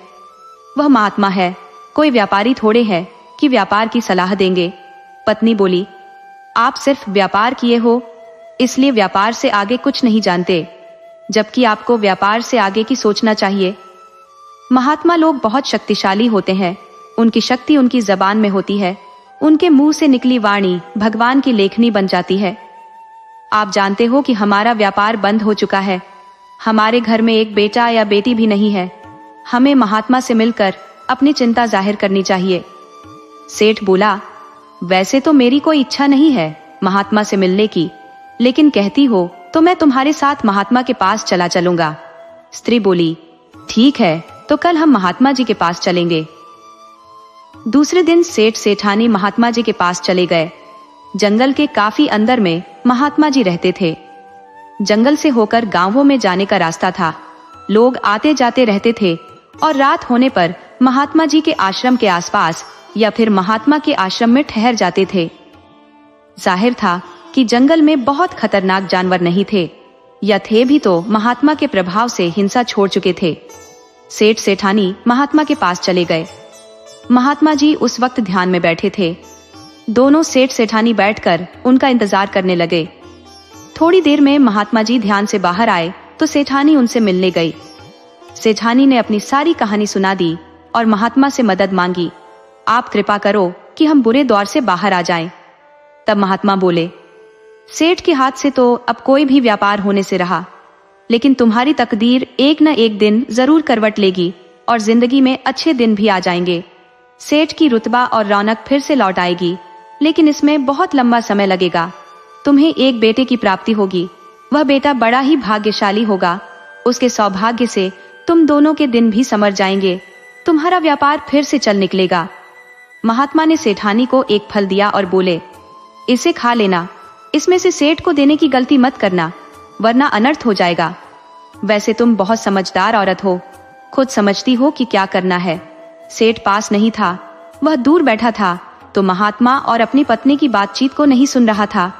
सेठानी फल लेकर घर आ गई। हालांकि फल को छिपाकर लाई थी, फिर भी सेठ ने देख लिया था कि पत्नी को छिपाकर लाई है। वह घर आने पर पत्नी से बोला, मेरे वक्त क्या खराब हुए, तुम भी बदलने लगी हो। महात्मा नी, तुम्हें कोई प्रसाद दिया है, उसे अब तुम अकेले खाना चाहती हो।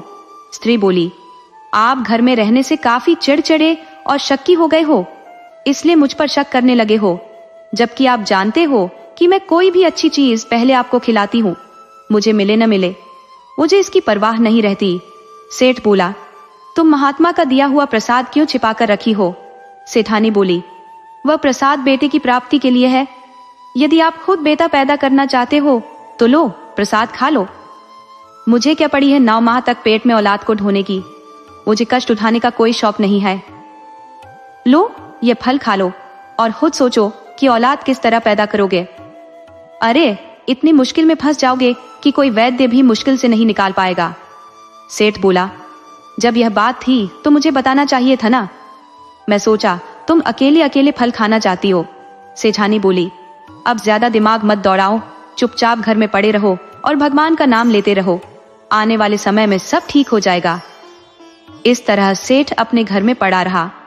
समय के साथ सेठ के घर में बेटे की प्राप्ति हुई तो सेठानी खुश हुई कि बेटे के हाथ से ही हमारी तकदीर बदलेगी। वो बेटे को बड़े प्यार से पालने लगी। सेठ भी बेटे पर बहुत प्यार लुटाता था। सेठ ने बेटे का नाम नौरंगी रखा। माता पिता का भरपूर प्यार पाकर नौरंगी बड़ा हुआ। हालांकि सेठ का बेटा था तो व्यापार करना उसके खून में था, वह हमेशा कुछ नया करने को सोचता। नौरंगी अब 16 साल का हो चला था।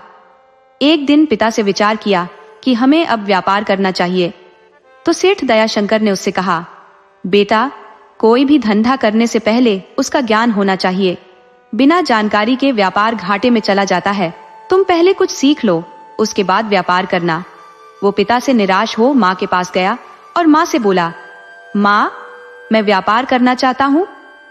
तब माँ बोली, हाँ बेटे, तुम्हें जरूर व्यापार करना चाहिए, लेकिन इसके लिए तुम्हें कुछ जानकारी होनी चाहिए। उसे मैं बता देती हूँ। देखो, तुम खुद से आभूषण बनाकर बेचने को सोचोगे तो उसमें बहुत वक्त लग जाएगा। व्यापारी का काम सीखना नहीं, बल्कि तैयार माल बेचना है, चाहे वह अन्न हो, आभूषण हो या कोई भी वस्तु हो। तैयार करने वाला अलग होता है, बेचने वाला अलग होता है। किसी भी चीज को सस्ते में खरीद कर मुनाफे में बेचते हैं, उसे ही व्यापारी कहते हैं। तुम नगर के होलसेलर दुकानदार से कुछ आभूषण खरीद कर ग्रामीण क्षेत्रों में बेचा करो, उससे कम लागत में अच्छी आमदनी हो जाया करेगी। तुम इस तरह अपनी किस्मत आजमा सकते हो। तुम इस मामले में पिता से कोई सलाह मत लेना, वो हमेशा नकारात्मक बात सोचते हैं, उन्हें हर चीज में घाटा दिखने लगता है। सच है कि जिसका एक बार दूध से मुंह जल जाता है तो वह जल भी फूंक कर पीता है। मैं तुमको 100 मोहरें देती हूँ, तुम इस पैसे से अपना काम शुरू करो।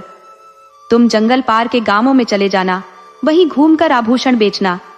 हाँ, जब आने में रात हो जाए तो उधर एक गांव है पानापुर, उस गांव में हमारे मामा के साले रहते हैं। उनका नाम घुरली सेठ है। वह बहुत भले आदमी है, ऊपर से रिश्तेदार के रिश्तेदार है। उनसे अपना परिचय दे देना और रात में वहीं रह जाना। वह तुम्हें रहने से मना नहीं करेंगे, बल्कि बहुत इज्जत से तुम्हें अपने पास रखेंगे। माँ के मार्गदर्शन में नौरंगी व्यापार को निकल पड़ा। वो नगर से एक बड़े होलसेलर के पास से आभूषण खरीद लिया। होलसेलर भी बहुत भला आदमी था।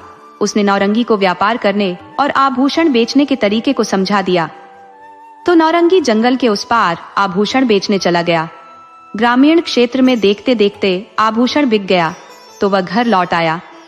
हालांकि उसे घर आने में काफी रात हो गई। तब माँ उस पर नाराज हुई।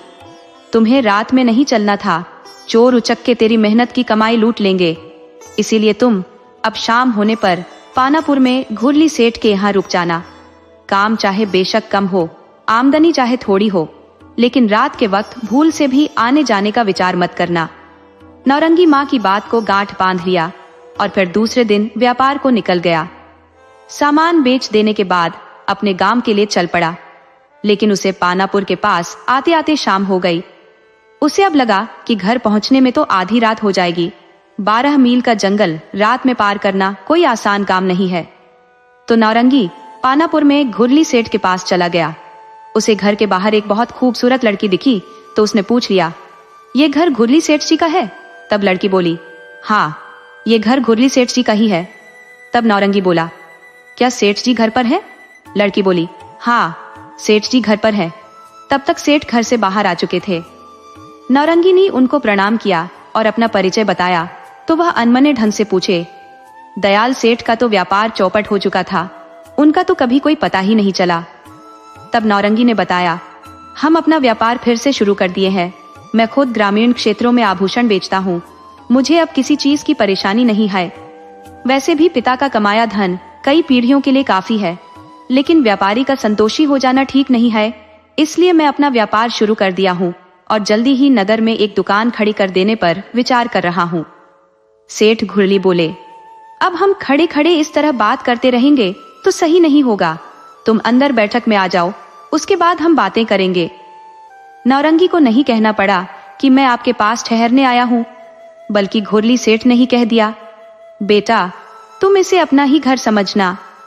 जब भी इस रास्ते से आना जाना हो या तुम्हें लगे कि अब रात होने वाली है तो बेधड़क ही आ जाना, तुम जरा भी संकोच मत करना। सेठ घुरली ने 1 मिनट में सोच लिया था कि यह लड़का बहुत होनहार है। इसके रोम रोम में उत्साह भरा है। यह हमारी कंचन के लिए अच्छा हो सकता है।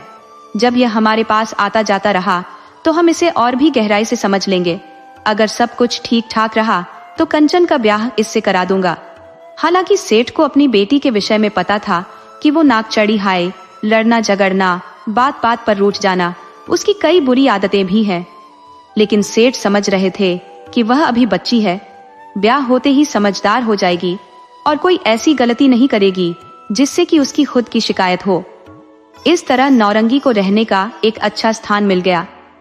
नौरंगी सेठ सोने चांदी के आभूषण रोज ग्रामीण क्षेत्र में बेचा करता और शाम होने पर पानापुर घुरली सेठ के घर लौट आता। नौरंगी के आने पर कंचन बहुत खुश हो जाती। यदि वह माता पिता या भाई से लड़ भी रही होती तो नौरंगी के आने पर एकदम चुप हो जाती। उसका गुस्सा तुरंत गायब हो जाता। वो एक भली लड़की बन जाती। उसमें बदलाव सेठ घुरली और उसकी पत्नी देख रहे थे कि कंचन नौरंगी से अदब करती है, उसके सामने बहुत अच्छी बनकर रहना चाहती है, कभी ऊंची आवाज में बात नहीं करती, और सबसे बड़ी बात कि जो कोई काम छूकर नहीं करती है, नौरंगी के आने पर उसके पंख लग जाते हैं, उसकी जुबान सिल जाती है। यानी कंचन नौरंगी को पसंद करने लगी है। कंचन की माँ पति से बोली, नौरंगी अच्छा लड़का है, आप इसके माता पिता से एक बार मिलाओ। वैसे भी हमारी पुरानी रिश्तेदारी निकल आती है। नौरंगी की माँ हमारी ननद की भांजी है, आपको उससे बात करने में कोई दिक्कत नहीं है। लड़का होनहार है, कहीं हम देखते रह गए और हाथ आया पक्षी उड़कर दूसरी डाल पर बैठ गया तो हमें हाथ मलने के सिवा कोई चारा नहीं रह जाएगा। घुरली सेठ बोला, ठीक है, मैं कल ही श्यामपुर जाता हूँ। घुरली सेठ दूसरे दिन श्यामपुर गए और सेठ दयाशंकर से मिले। उनकी पत्नी घर पर नहीं थी, वह किसी के यहाँ कथा सुनने गई थी। तो घुरली सेठ ने दयाशंकर से ही बात कर लिया कि आप अपने बेटे का ब्याह हमारे यहाँ कर दो। तब दयाशंकर बोला, माफ करना, मैं अपने बेटे नौरंगी का ब्याह का वादा एक दोस्त से कर चुका हूँ, मैं उसका ब्याह अब दूसरी जगह कैसे कर सकता हूँ। तब घुरली सेठ बहुत निराश होकर घर लौट गया और पत्नी से बताया कि दयाशंकर तो बेटे का ब्याह दूसरी जगह तय कर चुका है, अब इसमें कुछ नहीं हो सकता। यह बात कंचन दूसरे कमरे से सुन रही थी। उसके अरमान टूटते नजर आ रहे थे। तो वह सोच ली कि मैं खुद नौरंगी से अब बात करूंगी। मैं नौरंगी से प्यार करती हूँ, मेरी आंखों के सामने से प्रेमी चला जाए, ये कैसे हो सकता है। उधर नौरंगी पूरे मन से अपने धंधे में लगा हुआ था। वह बहुत दूर गांव तक जाता था। वह अपना सामान नकद और उधार भी बेचा करता था। पुराने समय में गांव के लोग काफी ईमानदार और सीधे सादे होते थे, तो नौरंगी को उनके साथ सौदा करना, खरीद बिक्री करना और उधार देना बहुत आसान था। उनके पैसे डूबने की कोई गुंजाइश नहीं रहती थी। बेशक पैसे मिलने में थोड़ा देर हो जाता, परंतु ग्रामीणों के पास पैसा नहीं डूबता था। यही तो गांव और शहर में अंतर था। वहां व्यापार करना तो ठीक था, परंतु उधारी देना जोखिम भरा काम था। बहुत ज्यादा उधारी लेने वाला कब किराए का घर छोड़कर चंपत हो जाए या दूसरे नगर बस जाए, कहाँ नहीं जा सकता था।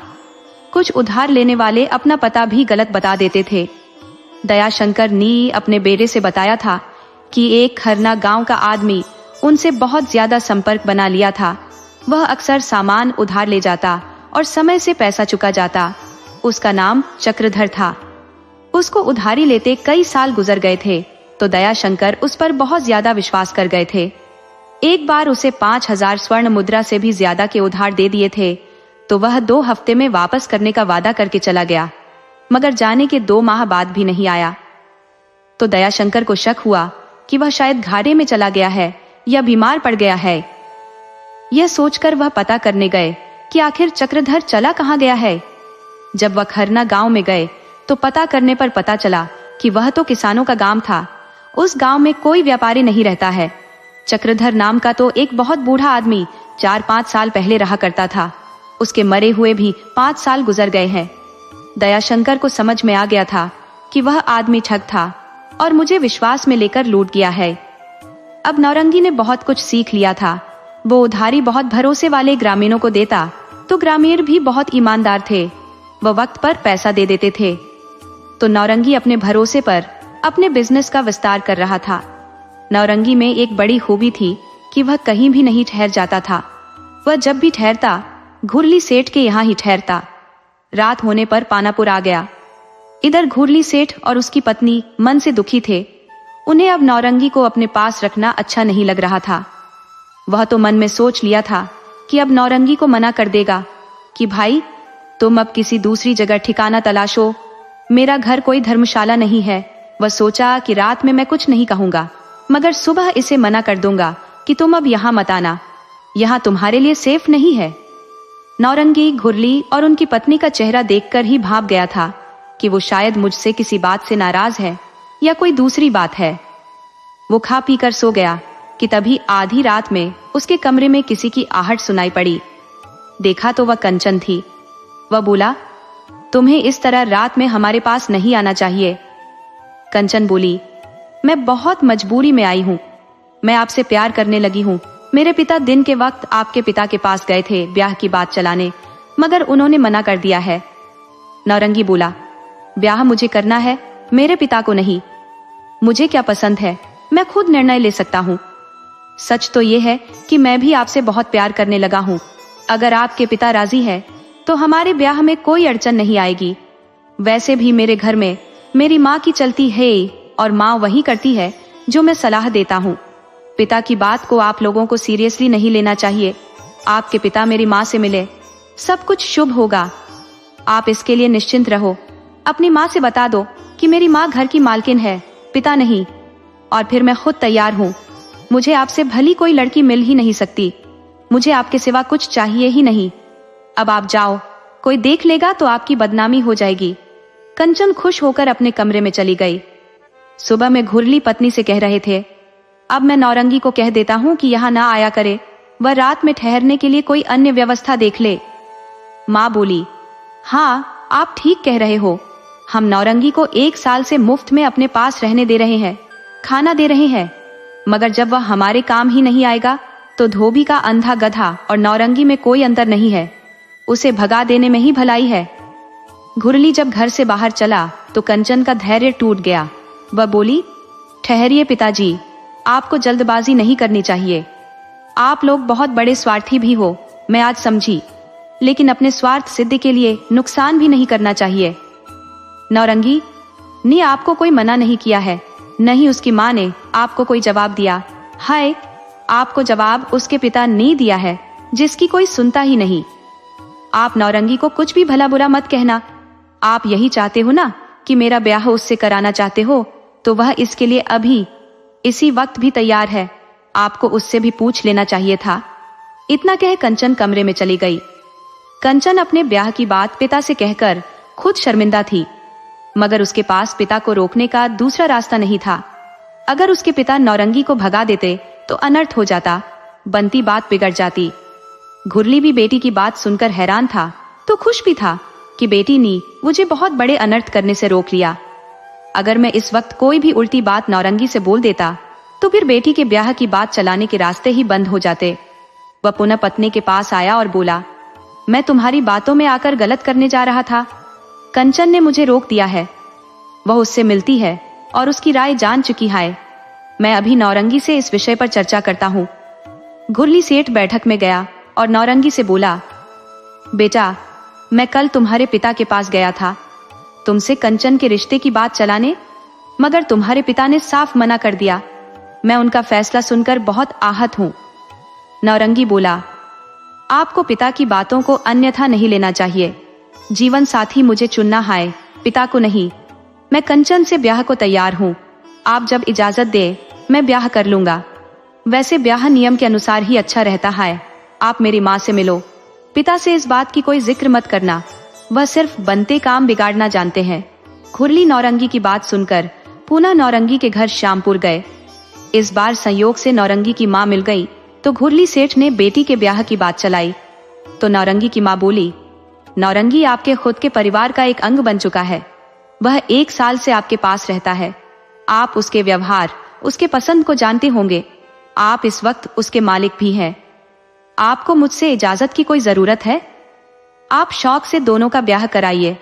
उसके बाद ही मेरे पति को खबर होनी चाहिए, क्योंकि उनकी आदत हो चली है किसी काम में टांग अड़ाने की। आप अपना कार्य करो, मुझे आपका फैसला पसंद है। घुरली ने सोच लिया कि मुझे नौरंगी का ब्याह अपने यहाँ से ही कराना पड़ेगा। यहाँ से कोई अभी बैंड बाजा लेकर नहीं जाने वाला। सेठ सोचा, मैं तो आश्वस्त हो गया हूँ कि कंचन का ब्याह नौरंगी से ही मुझे कराना है, लेकिन बेटी के मिजाज को भी परख लेता हूँ। तो वह जब घर गए तो चेहरा उदास बना लिया था। वो पत्नी से बोले, नौरंगी की माँ भी यहाँ बेटे का ब्याह नहीं करना चाहती। उसे किसी तरह पता चल गया है कि लड़की बहुत झगड़ालू है। अब यह ब्याह नहीं हो सकता। ये बात कंचन को सुनाने के लिए ही घुरली ने कहा था। वह पत्नी से बोले, मैं कंचन के लिए कोई और अच्छा सा लड़का देख लेता हूँ और जल्दी ही इसका ब्याह करा देता हूँ। इतना बात सुनना था कि कंचन बगावत पर उतर गई। बोली, मैं कोई गाय या भैंस नहीं कि किसी के खूंटे बांध दिया जाए। मैं एक औरत हूँ। मैं नौरंगी से प्यार करती हूँ और ब्याह भी उसी से करूंगी, चाहे पूरी दुनिया हमारे खिलाफ हो जाए। उसकी माँ इजाजत दे या ना दे मुझे कोई फर्क नहीं पड़ता। घुरली बोले, मैं तो ये मजाक कर रहा था। उसकी माँ हीरा है, हीरा। उसने मुझे पूरी छूट दे रखी है कि आप नौरंगी के मालिक हो, आप ही उसका ब्याह करा दो।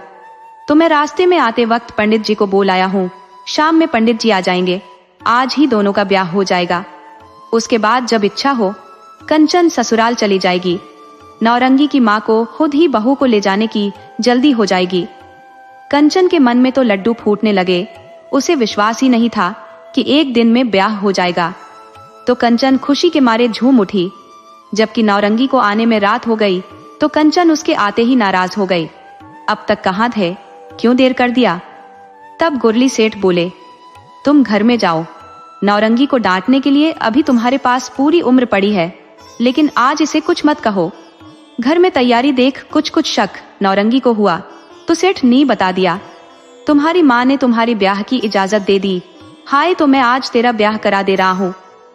फिर विधिवत डोली बारात लेकर आना और कंचन को ले जाना, लेकिन आज यह ब्याह अति आवश्यक है। सेठ घुरली ने दोनों का ब्याह करा दिया। अब दोनों पति पत्नी घुरली के घर ही रहने लगे। घुरली ने नौरंगी की माँ को संदेशा भी भिजवा दिया कि नौरंगी का ब्याह हो गया है, वह अपनी बहू को अपने पास बुला ले। इस तरह 1 माह बाद दयाशंकर सेठ आए और बेटे बहू को साथ लेकर श्यामपुर लौट गए। नौरंगी की माँ सुंदर बहू पाकर बहुत खुश हुई, मगर उसे नहीं पता था कि बहू बहुत बिगड़ैल किस्म की है। अपने माता पिता के घर से ही बहुत जिद्दी है, लड़ने झगड़ने में माहिर है। कंचन ससुराल में आ तो गई, लेकिन उसका स्वभाव नहीं बदलने वाला था। किसी तरह अपने मन को काबू कर 6 माह तक चुप रही, लोक लाज का लिहाज करती रही, परंतु 6 माह बाद घर का छूकर कोई काम नहीं करती थी। तो सास को भी लगा कि बहू अभी नई है, इस पर घर के बाहर वही देने चाहिए, समय के साथ खुद ही घर का काम संभाल लेगी। लेकिन कंचन को लगा कि यह तो सास नहीं, हमारी नौकरानी है। वह सभी काम हुक्म देकर अपनी सास से कराने लगी। सास को यह बहुत बुरा लगा, एक तो इकलौती बहू, ऊपर से बिगड़ैल। सास को लगने लगा कि यह तो बुढ़ापे में बहुत दुख देगी। अभी तो ठीक से इसकी हाथ की मेहंदी भी नहीं छूटी है, मगर अकड़ ऐसे रही है जैसे वही सास हो। हालांकि सास ने बेटे से कुछ नहीं कहा। सेठानी नहीं चाहती थी कि बेटे बहू में अनबन हो। उसने अपने पति से जरूर बहू की शिकायत की तो सेठ बोला, अरे अभी बच्ची है, उसको जरा भी समझ नहीं है, उसे तुम अन्यथा मत लो, धीरे धीरे समझदार हो जाएगी।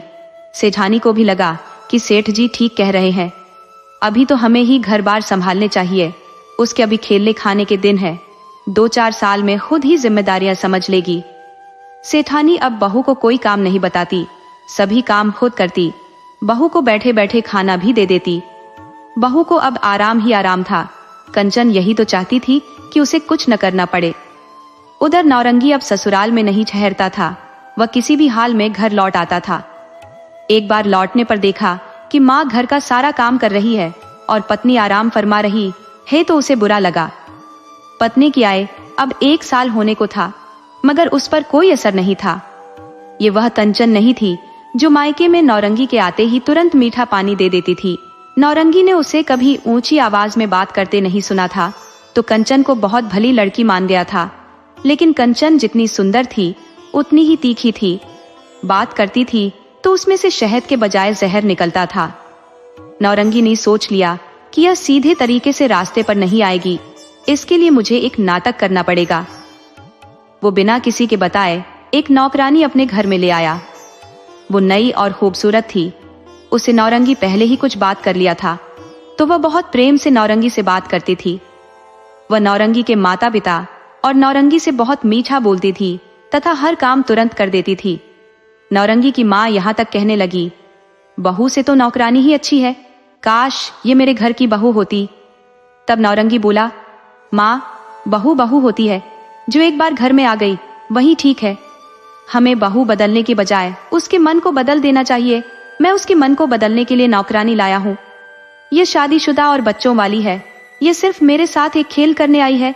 तुम इसे अन्यथा मत लेना, न इस बात को बहू से बताना। मैं नौकरानी से प्रेम का नाटक भी करूंगा तो तुम खामोश रहना। माँ बेटे का आइडिया समझ गई, जान गई कि ये कोई नौकरानी नहीं है। उधर नौकरानी कुछ ज्यादा ही नौरंगी से प्यार दर्शाने लगी, तो कंचन को बहुत बुरा लगा। वो नौरंगी से बोली, आपको घर में नई नौकरानी लाने की क्या जरूरत थी? तब नौरंगी बोला, नई नौकरानी काम बहुत ज्यादा करती है, जरूरत पर हाथ पैर भी दबा सकती है। अब बूढ़ी से कौन हाथ पैर दबा सकता है? नई नौकरानी और भी कई सेवा दे सकती है। कंचन ये बात सुनकर भड़क गई। तुम मुझसे और कौन सी सेवा लेना चाहते हो? मुझसे खुलकर बताओ। मुझे तो पहले से शक था कि तुम गलत आदमी हो, मगर अब मेरे सामने बेहयाई पर उतर आए हो। तुम कल से इस नौकरानी को घर में नहीं रखोगे। नौरंगी बोला, मुझे कोई शौक नहीं था नौकरानी रखने का, लेकिन तुमने मुझे नौकरानी रखने पर मजबूर कर दिया। तुम कोई काम करती नहीं, सिर्फ माँ से काम कराती हो। नौकरानी घर का सारा काम करती है, माँ की सेवा करती है। मैं बाहर से काम कर लौटता हूँ तो दौड़कर पानी देती है। कंचन बोली, बस इतना ही करती है? तुम वह सभी बताओ जो उसके साथ कमरे में बंद होकर करते हो। नौरंगी बोला, किसी भी भली औरत पर गलत इल्जाम नहीं लगाने चाहिए और अपने पति पर तो कभी किसी औरत को शक नहीं करना चाहिए। कंचन बोली, तुम इतने बड़े कमीने हो कि मैं शक न करूं तो क्या करूं? तुम आज से ही नौकरानी को घर से निकाल दो। अब घर का काम माँ ही करेगी और तुम ज्यादा इधर उधर मुंह मारने की कोशिश करोगे तो जूतियों से पीट दूंगी। अभी तुमने मेरा प्यार देखा है, गुस्सा नहीं देखा है। नौरंगी बोला, यही संस्कार सिखाए हैं कि अपने पति को जूतियों से पीट दो? स्त्री बोली, नहीं, तुम्हारे माता पिता ठीक सिखाए हैं कि पत्नी के बदले घर में जवान नौकरानी रख लो और उससे इश्क फरमाओ। नौरंगी बोला, तुम झूठे बात बढ़ा रही हो। इश्क तो मैं तुमसे भी नहीं फरमाया था। यह अलग बात थी कि तुम पर प्यार आ गया था और आज भी तुमसे बहुत प्यार करता हूँ, मगर तुम हो कि कद्र ही नहीं करती। स्त्री बोली, रहने दो यह खुशामद करने का नाटक। मैं तुमसे कोई प्यार नहीं करती। नौरंगी उसे बाहों में लेकर प्यार से समझाने लगा, मगर नौरंगी की हरकत उसे नागवार गुजरी। बोली, अब तुम प्यार नौकरानी से ही फरमाओ, मुझे हाथ लगाया तो बहुत बुरा हो जाएगा। कंचन ने पति को कई थप्पड़ लगा दिए। थप्पड़ खाने के बाद नौरंगी को भी गुस्सा आ गया और 2-4 थप्पड़ कंचन को जोरदार लगा दिए।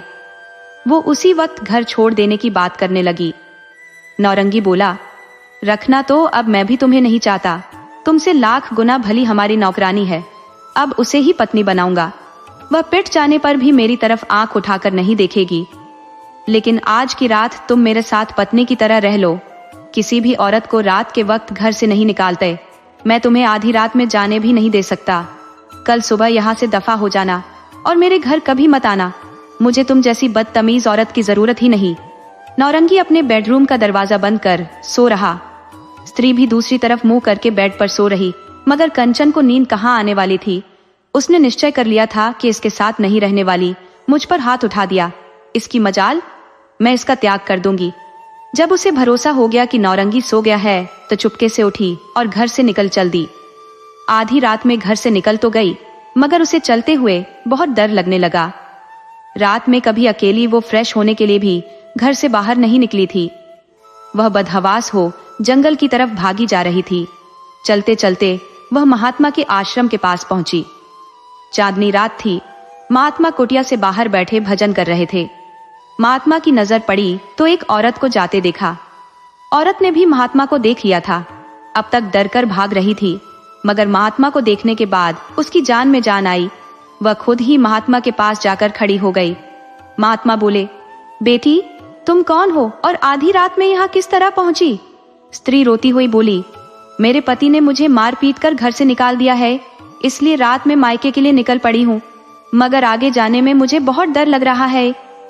महात्मा बोले, बेटी, इस वक्त तुम बहुत गुस्से में हो, इसलिए तुमसे कोई बात नहीं करूंगा, लेकिन इतना जरूर कहूंगा कि औरत को रात में घर नहीं छोड़ना चाहिए।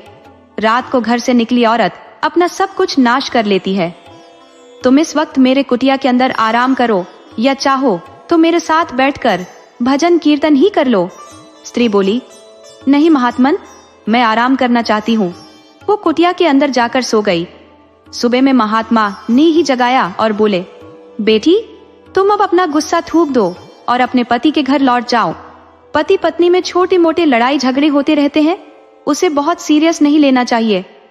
पति औरत का आधा अंग होता है, मर्द के बिना औरत अधूरी है। स्त्री बोली, महात्मा जी, उस पति का अब नाम मत लीजिए, उसके पास अब कभी लौट कर नहीं जाऊंगी। वह अब घर में एक नौकरानी को रखेल रख लिया है। वह खुल्लम खुल्ला उसके साथ रंगरेलियां मनाता है। महात्मा बोले, ये सब बात बकवास है, तुम बहुत गुस्से में हो इसलिए ऐसा बोल रही हो। मैं देख रहा हूँ तुम्हारा पति तुम्हें अपनी जान से ज्यादा चाहता है, मगर तुम अपनी जिंदगी में खुद आग लगाने की गलती कर रही हो। औरत को इतना ज्यादा गुस्सैल नहीं होना चाहिए। स्त्री बोली, अब जो भी हो, मेरे कदम जब घर से निकल गए हैं तो वापस नहीं जा सकती। महात्मा बोले, क्या उसके बगैर जी लोगी? स्त्री बोली, उसके बगैर जी भी लूंगी और मर भी लूंगी, अब उसे देखना भी नहीं चाहती। महात्मा बोले, अब इसमें मैं कुछ नहीं कहूंगा, आगे मालिक की मर्जी, तो जाओ अपने पिता के घर ही चली जाओ। स्त्री बोली, हाँ, पिता के घर ही जाऊंगी। वह अपने पिता के घर चल दी। पिता के घर पहुंची तो उसे अकेली आई देखकर घुरली को कोई आश्चर्य नहीं हुआ। वो अपनी बेटी की आदत से अच्छी तरह वाकिफ थे। उन्हें पता था कि बेटी जिद्दी के साथ लड़ाकू भी है, जरूर ही नौरंगी के साथ मारपीट करके आई है। यहाँ थी तो भाई से मारपीट करती थी, किसी की बात बर्दाश्त ही नहीं करती थी। वो बेटी से बहुत प्रेम से पूछे, बेटी अकेली आई हो? तो कंचन बोली, हाँ मैं अकेली आई हूँ। अब वह अपने पिता को दोष भी नहीं दे सकती थी, क्योंकि नौरंगी उसे बहुत पसंद था, ब्याह अपनी पसंद से की थी। वो बोली, हाँ पिताजी अकेली आई हूँ, नौरंगी ने मुझे घर से मारपीट कर बाहर कर दिया है।